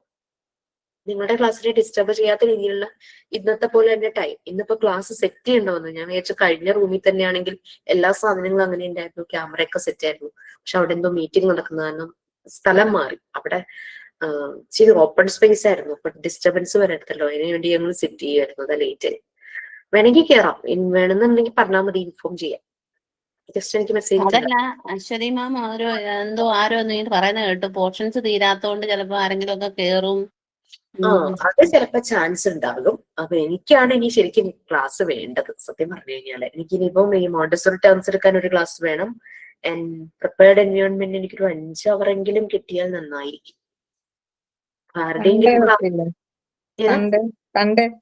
സൺഡേ ഇംഗ്ലീഷിന്റെ പോർഷൻസ് തീർന്നു, പിന്നെ അപർണ മിസ്സിന്റെ തോന്നുന്നു ആരുടെയൊക്കെ ക്ലാസ് തീർന്നു.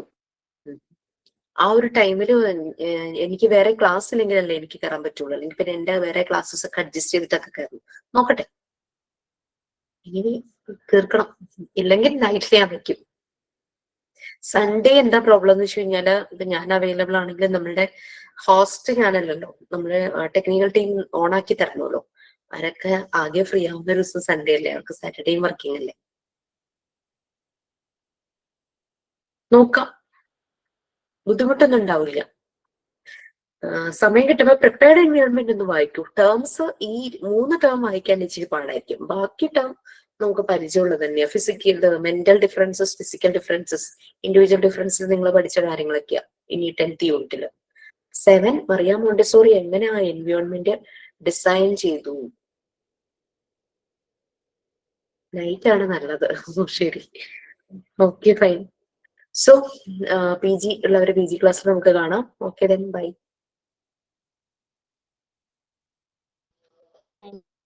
Thank you, ma'am. Thank you, ma'am. Thank you, ma'am.